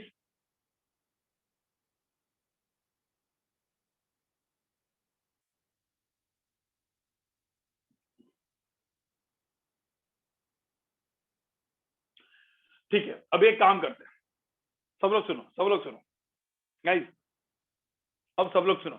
मैं क्या करता हूँ, मेरा जो नेक्स्ट लेक्चर है फ्राइडे का लेक्चर, फ्राइडे के लेक्चर में मैं क्या करने वाला हूँ पता है? सब लोग यहाँ से एक बार ध्यान से सुनो। फ्राइडे के लेक्चर में 2 चीजें करने वाला हूँ। जो लोग जेई वाले लोग हैं, फ्राइडे के लेक्चर के एंड का सेशन में जेई वालों को पूरा का पूरा मैप दूंगा, किस तरीके से पढ़ना है, किस तरीके से आगे के 3 महीना पढ़ना है, ठीक है। और जो पहला वाला सेशन होगा इसमें अपन ने कुछ अच्छे लेवल के क्वेश्चंस करेंगे, ठीक है, कुछ अच्छे लेवल के क्वेश्चंस करेंगे। पहले अच्छे लेवल मतलब क्या, एडवांस लेवल के थोड़े से, और भी थोड़े से ट्रिकी क्वेश्चंस करेंगे, ठीक है। जैसे एक विंटर वाला है, ये एक क्वेश्चन है, ये क्वेश्चन थोड़ा सा वेरिएबल टेम्परेचर वाला क्वेश्चन है, ठीक है, जो मैं आपको दिखा रहा हूँ। तो 3rd and 4th question type के क्वेश्चन अपन अगले इसमें करेंगे। अभी मैं आगे का पार्ट पढ़ा देता हूँ। थर्मल कंडक्टिविटी समझ में आ रही है सबको गाइस? Yes, sir. कंडक्शन समझ में आ रहा है? कंडक्शन समझ में आया तुमको? Yes sir. सिंपल। कंडक्शन में मैंने क्या बताया? कंडक्शन में मैंने एकदम सिंपल 1 ही 2 ही चीज बताई जो मैं यहाँ पे लिख रहा हूँ, ठीक है। उसके बाद हम लोग कन्वेक्शन एंड रेडिएशन पे जाते हैं। सब लोग यहाँ पे देखो, कंडक्शन में मैंने 2 ही चीजें बताई। मैंने क्या बताया? कोई भी यहाँ पे एक बॉडी होगी, कोई भी बॉडी होगी, मतलब कोई भी मटेरियल बोल सकते हैं हम लोग। इस बॉडी के अक्रॉस मैंने एक टेम्परेचर लगाया T1, यहाँ पे टेम्परेचर लगाया T2, तो हीट करंट जाता है। Now that heat current is called power, that is energy upon time, ठीक है। कोई हीट करंट जाता है ध्यान में रखना। और जो हीट करंट, हम स्टेडी स्टेट की बात करते हैं, स्टेडी स्टेट का मतलब क्या होता है कि this temperature T1 and T2 they are constant, temperatures are constant, temperature बदलते नहीं है, वो वही रहेंगे। तो इस केस में जो T1 माइनस T2 होगा और डिवाइड बाय थर्मल रेजिस्टेंस होगा, और thermal resistance is equal to 1 upon conductivity L upon A। बस इतना ही था, कोई पंगा है इसमें? और कभी कभी ये बॉडीज के अक्रॉस मल्टीपल बॉडीज दे सकते हैं, बस इसके अक्रॉस फिर कभी कभी यहाँ पे आर इक्विवेलेंट डाल सकते हो आप लोग, तो आर थर्मल क्या हो जाएगा, आर इक्विवेलेंट थर्मल। बस सीरीज पैरेलल विरल के कॉम्बिनेशन होंगे और कुछ है ही नहीं इसमें। ठीक है, तो ये हो गया मेरा कंडक्शन वाला पार्ट। ठीक है, मतलब कंडक्शन अपना इधर खत्म हो जाता है। ठीक है, कंडक्शन सिर्फ इतना ही था, खत्म हो गया। आगे बढ़ते हैं, ये हो चुका था, जैसे रिवीजन करवाया। अब कन्वेक्शन, कन्वेक्शन अपने को है नहीं, दो टाइप के कन्वेक्शन होते हैं, नेचुरल फोर्स कन्वेक्शन। ठीक है, अब यहाँ पे ये नेचुरल फोर्स कन्वेक्शन वगैरह अपने को है नहीं फोर्स में। नेचुरल में भी क्या होता है कि नेचुरल में आपको सबको पता है कि इधर पानी है, पानी को मैंने सपोज यहाँ के पहले मॉलिक्यूल्स, जैसे मैंने हीट दिया, यहाँ के जो मॉलिक्यूल्स होंगे, यहाँ के मॉलिक्यूल जो होंगे, ये मॉलिक्यूल की डेंसिटी कम हो जाएगी, इनके पास एनर्जी आ जाएगी, वो जाएंगे ऊपर, नीचे वाले पार्टिकल्स आएंगे, नीचे वाले पानी के मॉलिक्यूल्स आएंगे नीचे, तो इसको हम लोग बोलते हैं heat current. Heat current develop होता है, बट एक्चुअल में यहाँ पे पार्टिकल्स खुद ट्रेवल करते हैं, मीडियम पार्टिकल खुद ऊपर जाते हैं, पानी के मॉलिक्यूल्स खुद ऊपर जाके वो ऊपर ऊपर ऐसा ऐसा हीट करंट डेवलप हो जाएगा। तो यहाँ पे एक्चुअल मीडियम पार्टिकल का क्या होता है, मतलब मीडियम पार्टिकल्स खुद एक जगह से दूसरी जगह पे ट्रेवल करते हैं। ठीक है, और इसी वजह से हम लोग बोलते हैं कन्वेक्शन। अपने सिलेबस में ऐसा कुछ कन्वेक्शन करंट वगैरह नाम की कोई चीज है नहीं। ठीक है, कुछ कुछ लोगों ने दी होगी लेकिन भूल जाओ उसको। अब आगे बढ़े हम लोग, कन्वेक्शन में कुछ है नहीं, अपना सबसे मेन चीज अपने को पढ़ना है वो है रेडिएशन। चलो रेडिएशन पढ़ते, बहुत ही इंपॉर्टेंट चीज है। और रेडिएशन को ना बहुत सारे लोग ऐसे ही निग्लेक्ट कर देते हैं। ठीक है, रेडिएशन को बहुत सारे लोग निग्लेक्ट करते हैं, अपने को निग्लेक्ट नहीं करना है, अपने को अच्छे से पढ़ना है। ठीक है, जैसे मैंने यहाँ पे लिखा है, conduction and convection require material medium for flow of heat. Radiation के लिए कुछ जरूरत नहीं है। रेडिएशन क्या है, रेडिएशन को सबको पता है, हम लोग मतलब सपोज कोई भी बॉडी रखी है, उसका टेम्परेचर T होगा तो अपने में से एनर्जी एमिट करेगा, एनर्जी रेडिएट करेगा, और इसी को हम लोग रेडिएशन बोलते हैं, राइट। और रेडिएशन किसके फॉर्म में निकलता है, इलेक्ट्रोमैग्नेटिक वेव्स निकलती है वहां, इलेक्ट्रोमैग्नेटिक वेव्स, EM वेव्स। तो यहाँ पे लिखा है electric field and magnetic field से बनी वेव्स रहती है, उसको हम लोग बोलते हैं EM वेव्स। ये भी हम लोग को बाद में वैसे भी पढ़ना है मॉडर्न फिजिक्स के बाद। ठीक है, तो EM वेव्स निकलती है। तो यहाँ पे लिखा है ना, radiation happens by emission of electromagnetic waves. ठीक है, it does not need a medium to propagate. ठीक है, इसको कोई मीडियम की जरूरत ही नहीं है। ठीक है, radiation happens by emission of electromagnetic, EM waves निकलती है अंदर से। ठीक है, अब अलग अलग थ्योरी थी गाइस, अलग अलग थ्योरीज थे रेडिएशन के। एक थी प्रीवॉस थ्योरी। ठीक है, ये जो प्रीवॉस थ्योरी है ना, इसको देखो, every body in nature at temperature more than 0 kelvin. ठीक है, 0 केल्विन मतलब एब्सोल्यूट जीरो टेम्परेचर है वो। ठीक है, उससे ऊपर की कोई भी बॉडी होगी वो अपने में से क्या करेगी, अपने में से रेडिएशन एमिट करेगी, रेडिएशन निकालेगी। ठीक है, रेडिएशन निकालेगी ऑफ सेवरल वेवलेंथ, उसमें से अलग अलग वेवलेंथ निकलती है। ठीक है, अब गाइस एकदम सिंपल, मैं इसको ऐसा बोलूं तो यहाँ पे देखो, यहाँ पे ये है अपनी बॉडी, ये है 0 केल्विन से, मतलब temperature T, where temperature T is greater than 0 kelvin. ठीक है, ध्यान में रखना, ये टेम्परेचर T है, temperature T should be greater than 0 kelvin. ठीक है, इधर उससे, तो यहाँ से गाइस, यहाँ से क्या निकलने वाला है, ये बॉडी अपने में से क्या निकालेगी, इलेक्ट्रोमैग्नेटिक रेडिएशन निकालेगी, ये निकालेगी रेडिएशन, ये अपने में से निकालने वाली है रेडिएशन गाइस। ठीक है, ये रेडिएशन निकालेगी। अब आपको पता है क्या एक चीज, एक पहले काम करो, पहले यहाँ पे लिखो, यहाँ पे लिखो, पहले इतना लिखो, ये लिखो रेडिएशन करके हेडिंग डाल दो। ठीक है, रेडिएशन करके हेडिंग डाल दो और इतना सिर्फ लिखो, radiation happens by emission of electromagnetic wave, इतना लिखो। ठीक है, और बाजू में लिखो प्रीवॉस थ्योरी। ये थ्योरेटिकल चीजें लिखो पहले।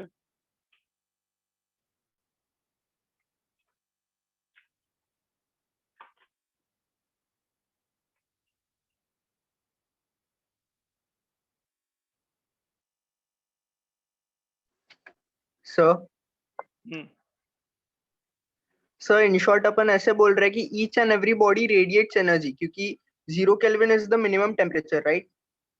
हाँ, तो each and every body radiates energy. अब मैं आपको एक और भी चीज बोलूंगा, पहले इतना लिखो क्योंकि मुझे उसके आगे कुछ बोलना है। ठीक है, इसको पहले लिख दो, लिखो इसको।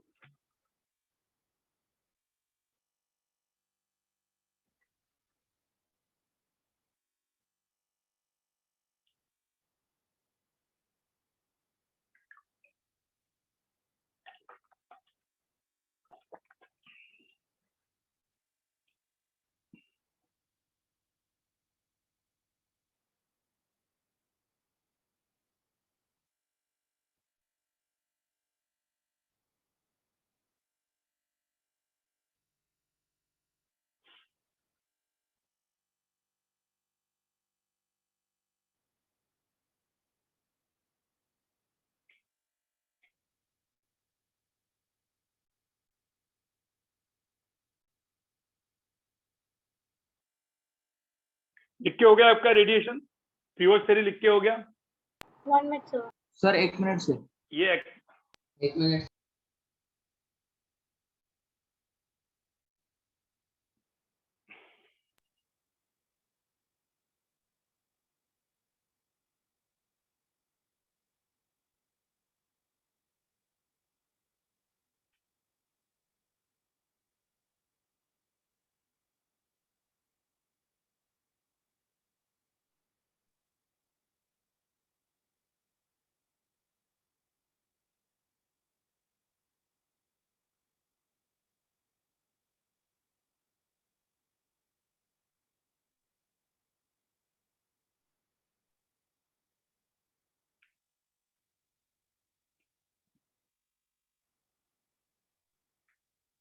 सर जो वेव्स हैं ये इलेक्ट्रोमैग्नेटिक स्पेक्ट्रम के मतलब कौन से भी वेव्स हो सकती है या लाइक सिर्फ स्पेसिफिक कुछ वेव्स? Okay sir. कुछ भी, ऑल द वेवलेंथ्स। सर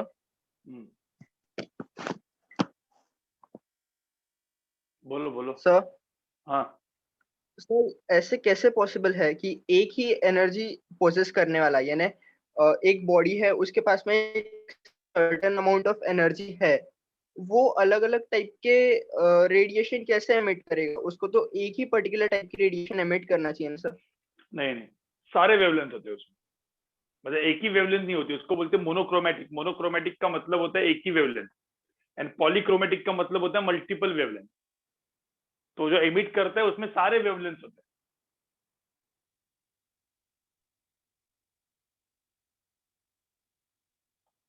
ठीक है, ये पॉलीक्रोमेटिक एंड मोनोक्रोमेटिक। मोनोक्रोमेटिक मतलब क्या? मोनोक्रोमेटिक का मतलब होता है single wavelength, single lambda single wavelength. Polychromatic मतलब मल्टीपल। ठीक है, अब एक काम करो सब लोग सुनो, ये लिख के हो गया ना तुम्हारा पीवोस? सुनो, कोई भी बॉडी होती है ना, कोई भी बॉडी, पहले एक सिंपल सी बात समझो। ठीक है, अब मैं आगे का जो भी चीज बताने वाला हूं ना, ये सब इसी के ऊपर है। कोई भी एक बात समझो, कोई भी बॉडी जो होती है, ठीक है, ये लेट्स से एक बॉडी होगी, मैं दो टाइप की बॉडीज यहाँ पे ड्रॉ करता हूँ। ठीक है, बॉडी दो टाइप की चीजें करती है। बॉडी एनर्जी रेडिएट भी करती है, ठीक है, और बॉडी एनर्जी एब्जॉर्ब भी करती है। ठीक है, मतलब ये एमिट भी करती है, एमिशन भी होता है उसमें से, और एब्जॉर्प्शन भी होता है। समझ में आ रहा है क्या? कोई भी बॉडी अपने में से एनर्जी एमिट भी करेगी और वही बॉडी एनर्जी एब्जॉर्ब भी करेगी। ठीक है, तो प्रीवोस्ट पहले था जिसने स्टडी किया। देखो अलग अलग साइंटिस्ट है, प्रीवोस्ट आया, किरचॉफ आया, स्टीफन बोल्ट्जमैन आया। देखो मैं आपको बता रहा हूं, 4 साइंटिस्ट है, 4 साइंटिस्ट। ठीक है, मैं यहाँ पे लिख के रखता हूँ, रेडिएशन में 4 साइंटिस्ट आए, मैं चारों 4 साइंटिस्ट के यहाँ पे नाम लिखता हूँ। ठीक है, ये चारों 4 साइंटिस्ट ने अपना अपना कंट्रीब्यूशन दिया। पहले था प्रीवोस्ट, उसने अपना किया। उसके बाद आया किरचॉफ, जो किरचॉफ सब्जेक्ट में था, उधर भी था इधर भी था, तो किरचॉफ आया। ठीक है, तो किरचॉफ आया। किरचॉफ के बाद और एक आए, 2 लोग आए, स्टीफन एंड बोल्ट्जमैन। स्टीफन और बोल्ट्जमैन दोनों अलग अलग थे। कुछ कुछ लोग स्टीफन लॉ बोलते, कुछ लोग स्टीफन बोल्ट्जमैन लॉ बोलते। ठीक है, तो स्टीफन एंड बोल्ट्जमैन आया, और उसके बाद और एक था वेन। ठीक है, तो इन 4 लोगों ने रेडिएशन के ऊपर काम किया है, और भी मल्टीपल लोगों ने किया है, लेकिन अपन 4 लोगों के बारे में पढ़ते हैं। ठीक है, ये 4 लोगों ने अपने अपने ना लॉ बनाए, अपने अपने लॉ बनाए, Prevost, Kirchhoff, Stefan Boltzmann and when.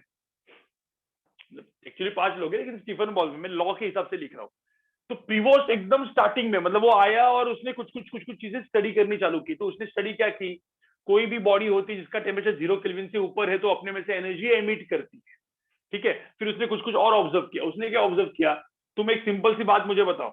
ठीक है, इसका टेम्परेचर है लेट्स से T1, और इसके आजू बाजू में सराउंडिंग है, उसका टेम्परेचर T है। अब मैंने ऐसा बोला, if T1 greater than Ts, तो क्या होने वाला है बताओ, एनर्जी क्या करने वाली, ये बॉडी क्या करने वाला है, ये बॉडी एनर्जी क्या करेगा, एमिट करेगा। एमिट करते जाएगा, और T1 की वैल्यू क्या होती जाएगी,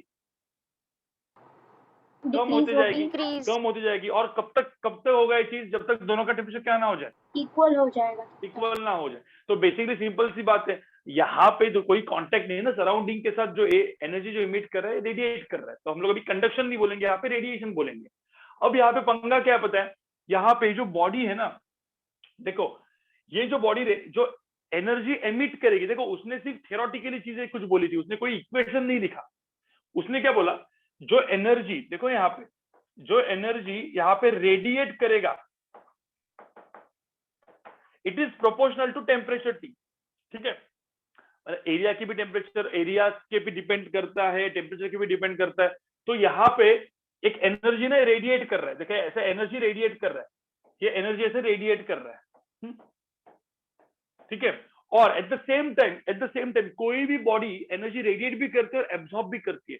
और यहाँ से सराउंडिंग के वजह से, सराउंडिंग का टेम्परेचर Ts है, तो सराउंडिंग की वजह से टेम्परेचर एनर्जी क्या हो रही है, यहाँ पे एनर्जी क्या हो रही है, एब्जॉर्ब भी हो रही है।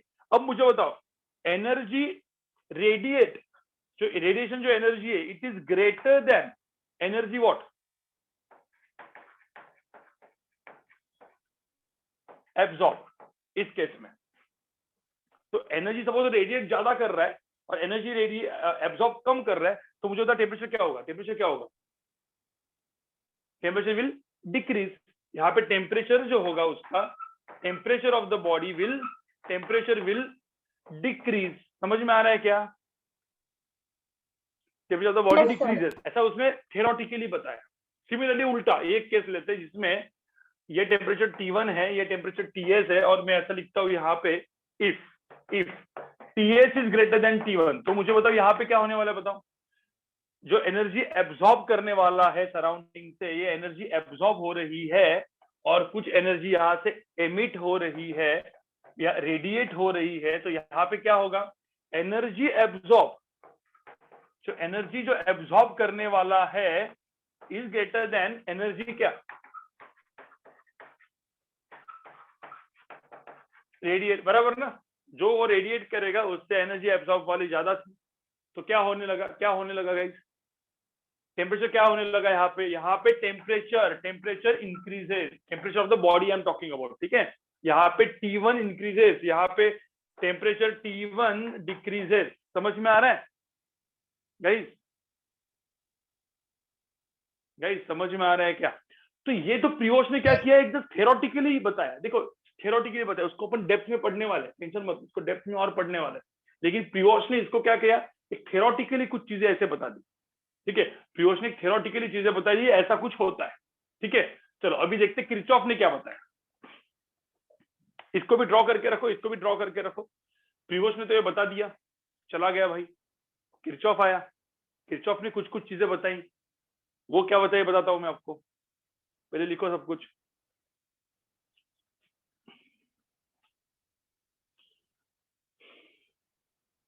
और इसको अगले लेक्चर में थोड़ा सा रिवाइज भी कराऊंगा मैं, रेडिएशन वाला अगला लेक्चर रेडिएशन, क्योंकि अपना ऑलमोस्ट अभी खत्म होने को ही आया है। ठीक है, तो इसके क्वेश्चंस और इसका वो मैं अगले रिवीजन कराऊंगा, फिर क्वेश्चन अगले लेक्चर में कराऊंगा। अगले लेक्चर में अपना 2.5 आवर की जरूरत नहीं है, अपने फ्राइडे को इतने लंबे लेक्चर की जरूरत नहीं, लेकिन स्टिल ठीक है, अपने फंडे भी तो देने हैं मुझे। इसका हेडिंग ही है प्रिवोस्ट थ्योरी, प्रिवोस्ट है, प्रिवोस्ट थ्योरी लिख दो।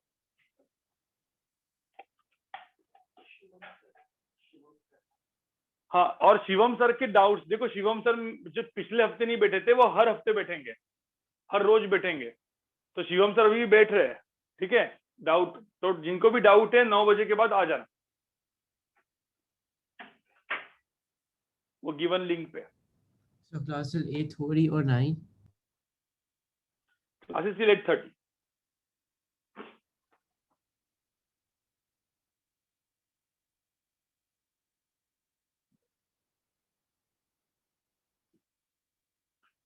तुम मुझे बताओ ये समझ में आ रहा है? यहाँ पे Yes. मैं इसको लिखता हूँ एनर्जी एब्जॉर्ब, ये रेड वाला जो है विच इज एनर्जी, इसको हम लोग क्या बोलेंगे? Energy radiated. समझ में आया? ठीक है, चलो आगे बढ़े गाइस। सर 1 मिनट से। ये सब प्रिवोस्ट थ्योरी है, ये सब प्रिवोस्ट थ्योरी है of heat exchange. This is Prevost theory of heat exchange. मुझे बताओ, temperature of the body and temperature of surrounding दोनों सेम होगा तो क्या होगा? If the temperature of the body and surrounding is same तो क्या होगा? मुझे बताओ। जितना बॉडी एनर्जी एमिट करेगा उतना ही एब्जॉर्ब करेगा। जितना भाई बॉडी एमिट करेगा, रेडिएट करेगा, उतना ही एब्जॉर्ब करेगा। तो नो नेट हीट फ्लो। ठीक है, समझ में आ रहा है क्या? Yes sir. टेम्परेचर चेंज ही नहीं होगा। हाँ सर, रेडिएशन कौन से फॉर्म में फ्लो करेगी? बोला ना, रेडिएशन और एब्जॉर्प्शन दोनों। अभी रेडिएशन इलेक्ट्रोमैग्नेटिक वेव्स बोला ना, ईएम वेव्स। ओके सर, हाँ। इलेक्ट्रोमैग्नेटिक वेव्स निकलती है वहां से। अपन ने इलेक्ट्रोमैग्नेटिक वेव्स पढ़ा नहीं है क्योंकि वो बाद में पढ़ते एकदम लास्ट में, और वो जेईई एडवांस के सिलेबस में नहीं, एकदम थ्योरेटिकल चैप्टर है जिसको रटना है आपको। ओके, ठीक है, चलो अभी आगे बढ़ू मैं या नहीं बढ़ू? बढ़ो सर, बढ़ो सर। अब यहाँ पे देखो, किरचॉफ्स लॉ ऑफ रेडिएशन। अब किरचॉफ ने भी अपना भाई लॉ बनाया, ठीक है। किरचॉफ क्या बोला पता है? Good absorbers. यहाँ पे सब लोग ध्यान से देखो, किरचॉफ क्या बोला? Good absorbers are good emitters. जो अच्छे से एनर्जी एब्जॉर्ब करता है वो अच्छे से एनर्जी एमिट भी करता है। समझे? जो एनर्जी अच्छे से एब्जॉर्ब करता है वो अच्छे से एमिट भी करेगा। Good absorbers are good emitters. Good absorbers are good emitters. और थोड़ा सा मैं और एक्स्ट्रा चीज कुछ बताता हूँ, यहाँ पे सब लोग ध्यान से सुनो, ठीक है? सब लोग ध्यान से सुनो। यहाँ पे कुछ दिया है, देखो यहाँ पे कुछ चीजें लिखी है, ठीक है? यहाँ पे कुछ चीजें लिखी है, मतलब मैंने ड्रॉ की है। ये ड्राइंग का मैं मतलब पहले आपको समझाता हूँ, ठीक है? ये ड्राइंग का मतलब ऐसा है, मैं इधर ही ड्रॉ कर देता हूँ। यहाँ पे देखो, इसके ऊपर कुछ एनर्जी गिरी। अब इसको हम लोग बोलते हैं एनर्जी इंसिडेंट। ये थी एनर्जी इंसिडेंट। अब मुझे बताओ, कोई भी बॉडी के ऊपर जब एनर्जी गिरती है तो क्या क्या चीजें पॉसिबल होती है? कुछ चीजें क्या होगी?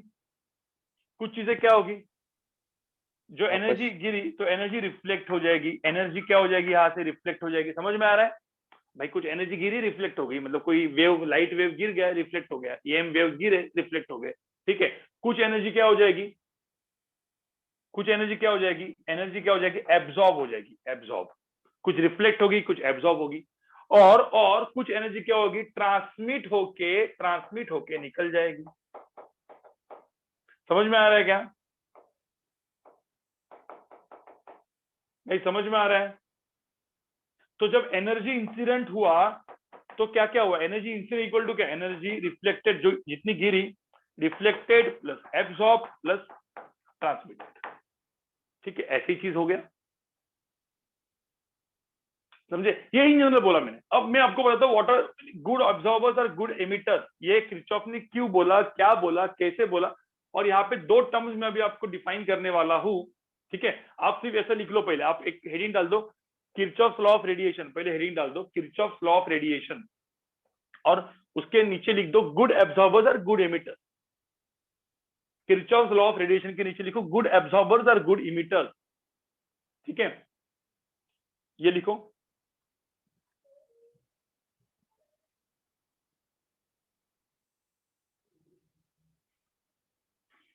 लिख दो यहाँ पे गुड एब्जॉर्बर्स और गुड इमिटर्स, ये लिखो। ठीक है, आगे बढ़े।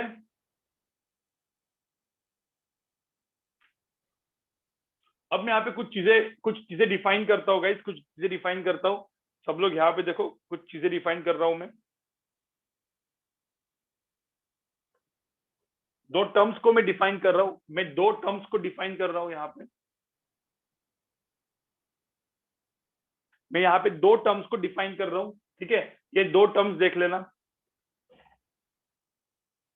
एक होता है एब्जॉर्प्टिव पावर, एब्जॉर्प्टिव पावर, ये एक टर्म है जिसको मैं लिखूंगा स्मॉल ए से। Now what is absorptive power? ठीक है, ध्यान से सुनना, मतलब ये पावर पावर वो वाला पावर नहीं है। एब्जॉर्प्टिव पावर एक कोएफिशिएंट है। ठीक है, वो होता है energy absorb, energy absorb divide by energy incident. समझ में आ रहा है? मुझे तो व्हेन देखो absorptive power energy absorb divide by energy incident, मतलब मुझे होता है एब्जॉर्प्टिव पावर का मैक्सिमम वैल्यू कितना हो सकता है बताओ?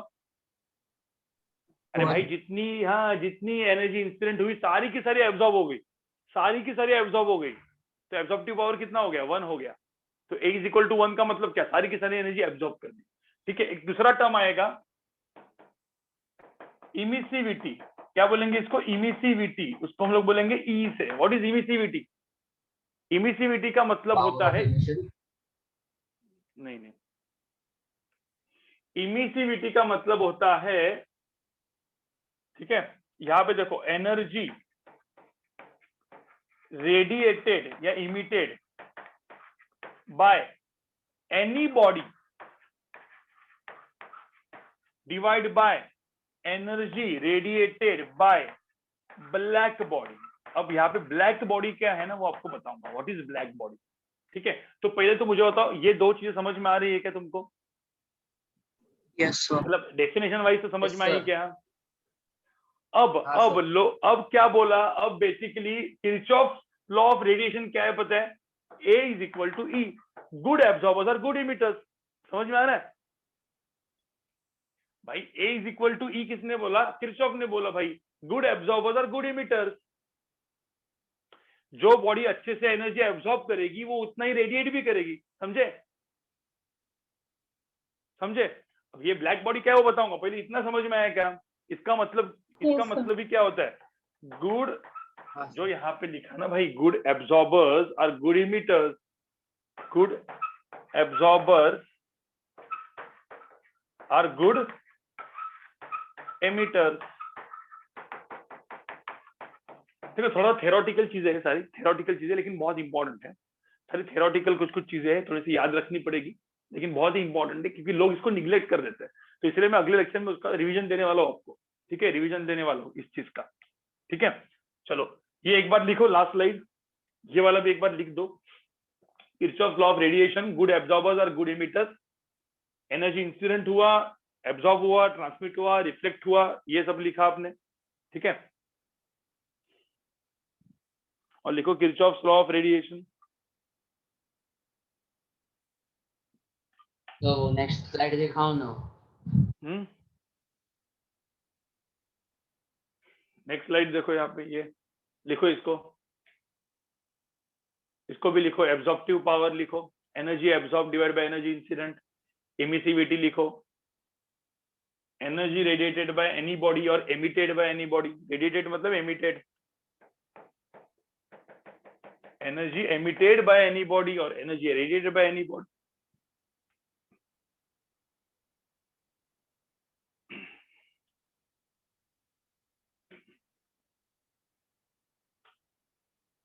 समझ में आ रहा है गाइस? समझ में आ रहा है?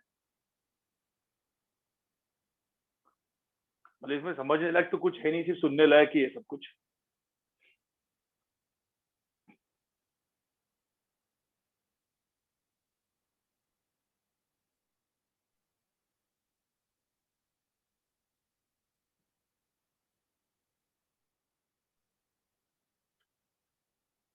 So, हाँ बोलो.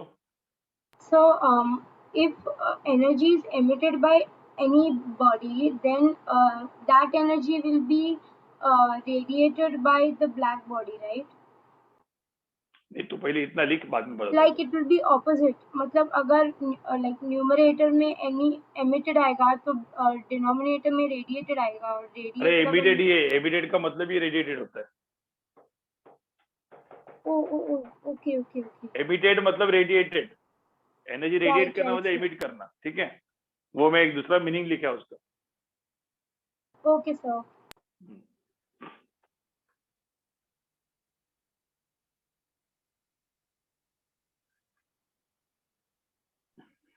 सर. हाँ बोलो. इज इट पॉसिबल कि जितनी उसने एनर्जी एब्जॉर्ब की है उससे ज्यादा वो एमिट करेगा? हाँ हो सकता है ना, टेम्परेचर के ऊपर है ना, अभी वो वही वो आएगा ना. अब देखो लास्ट का चीज बचा है, यहाँ पे देख लो. लास्ट का चीज बताने वाला हूँ. पहले मुझे तो black body. What is black body? a body which absorbs all the radiation is called black body. black body का मतलब क्या होता है? उसकी एब्जॉर्प्टिव पावर कितनी होगी गाइस? एब्जॉर्प्टिव पावर कितनी होगी? 1. A is equal to 1. तो मुझे होता है इमिसिविटी भी कितनी होगी?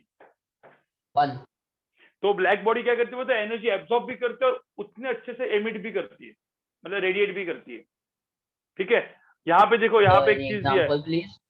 यहाँ पे एक, हाँ तो ब्लैक बॉडी का एग्जांपल क्या? ब्लैक बॉडी का एग्जांपल क्या है? ब्लैक बॉडी का एग्जांपल मतलब ब्लैक बॉडी और क्या. ठीक है, यहाँ पे एक ब्लैक बॉडी का एग्जांपल मतलब यहाँ पे, हाँ यहाँ पे एक ब्लैक बॉडी का एक छोटा सा यहाँ पे एक एनिमेशन दिया हुआ है.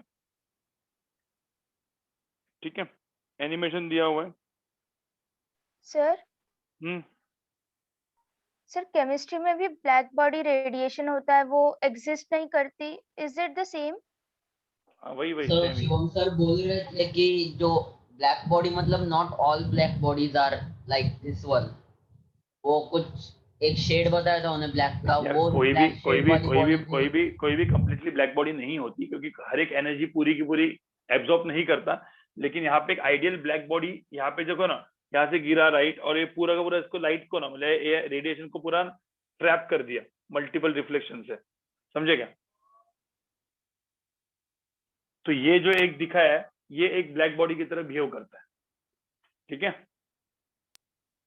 पर सर ब्लैक बॉडी होती क्या है? Black body which absorbs Is it everything. somehow similar to black hole concept? Sir metal, black hole वगैरह, और ब्लैक होल को ब्लैक होल जैसे सर लाइट एब्जॉर्ब कर लेता है लेकिन एमिट नहीं होने देता उससे. सर कैन बी, नहीं, तो वो फिर they are not good emitters ना. देख ब्लैक बॉडी जो they are good absorbers and good emitters both. Sir बोलो. कैन वी से कि स्पेस जो है it is a black body? No नहीं.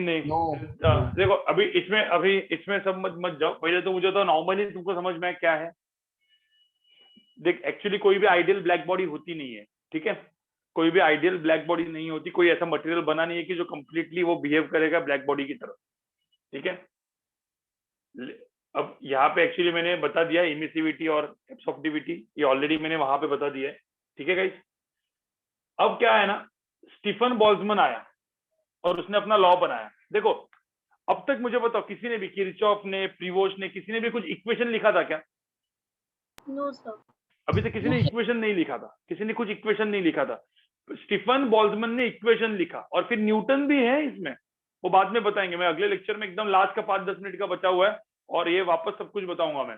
ठीक है, तो स्टीफन बोल्ट्जमैन आया और दोनों ने मिलके एक चीज बताई. उसने क्या बताई? कोई भी जो बॉडी होती है, कोई भी बॉडी, जैसे इसका टेम्परेचर T है और इसका सराउंडिंग टेम्परेचर क्या है? TS है.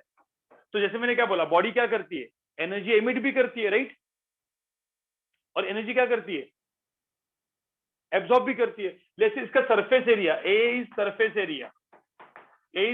एरिया. यहाँ पे इसने क्या किया, स्टीफन बोल्ट्जमैन ने क्या बोला, जो पावर ये एमिट करेगा, देखा ये पावर एमिटेड,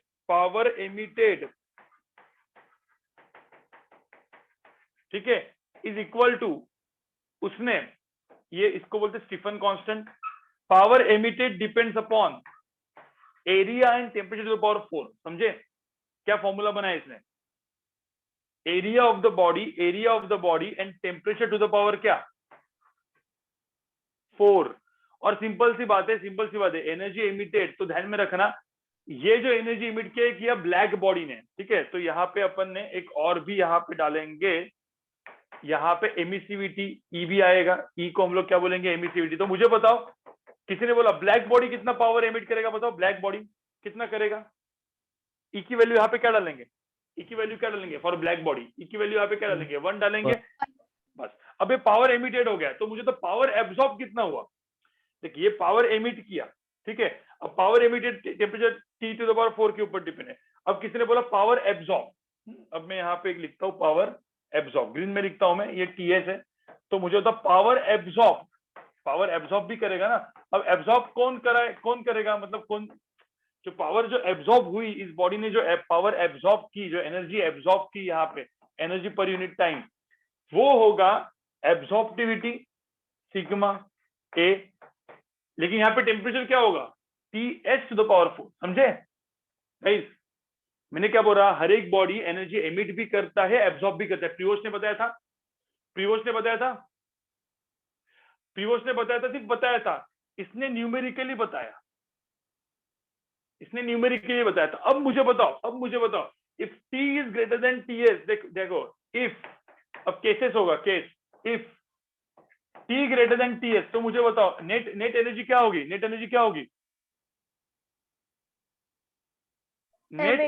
एमिट, ठीक है। तो नेट पावर एमिटेड कितना होगा, तुमको समझ में आया क्या, कितना होगा, दोनों का क्या होगा, सब्ट्रैक्शन ना गाइस, दोनों का क्या होगा सब्ट्रैक्शन। तो आप ऐसा लिख सकते हो E ये T to the power 4 minus A sigma A TH to the power 4। लेकिन मुझे एक बात बताओ, E और A की वैल्यू सेम है कि नहीं है? Yes sir.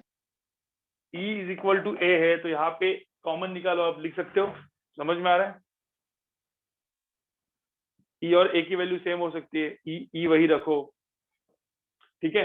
तो नेट पावर इमिटेड हो गई। नाउ सपोज उल्टा अलग case, if TS greater than T होगा तो क्या होगा यहाँ पे नेट पावर क्या होगी,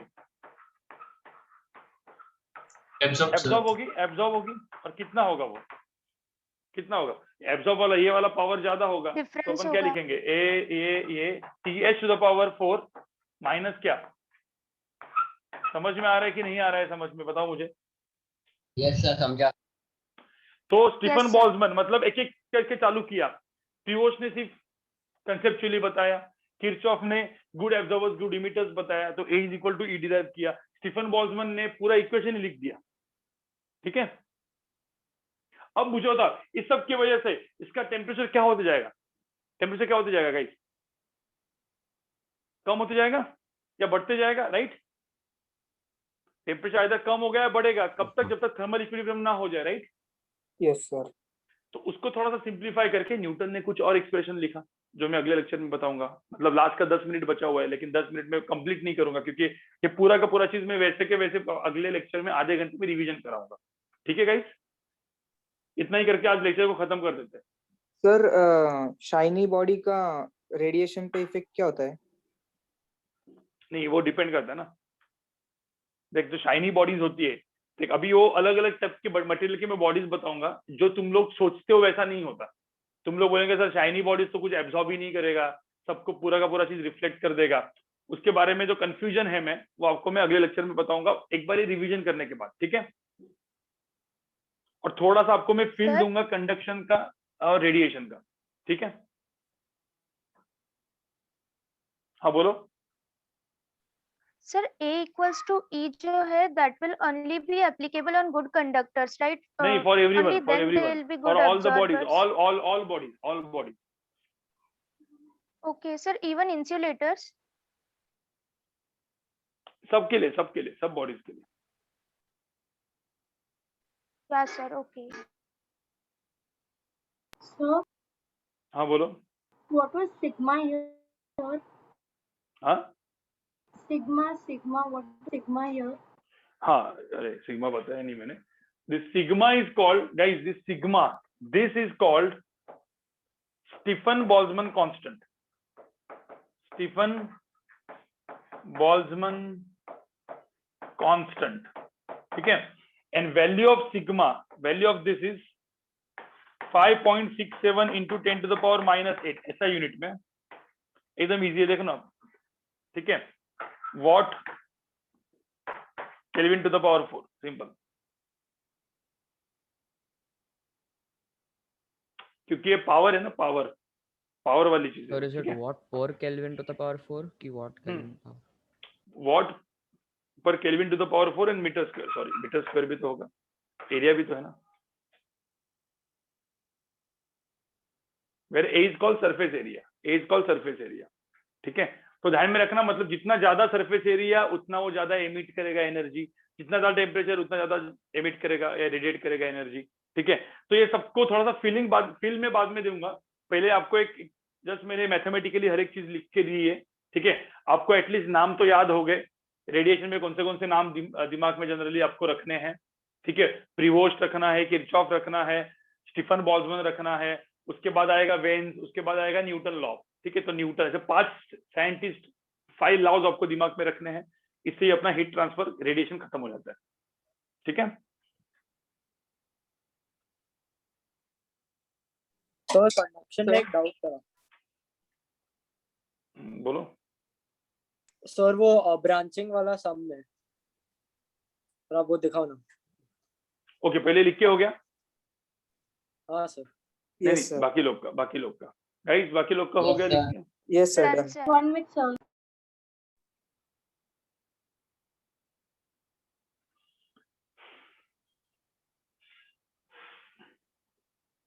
स्वयं बाद में कॉल कर दे.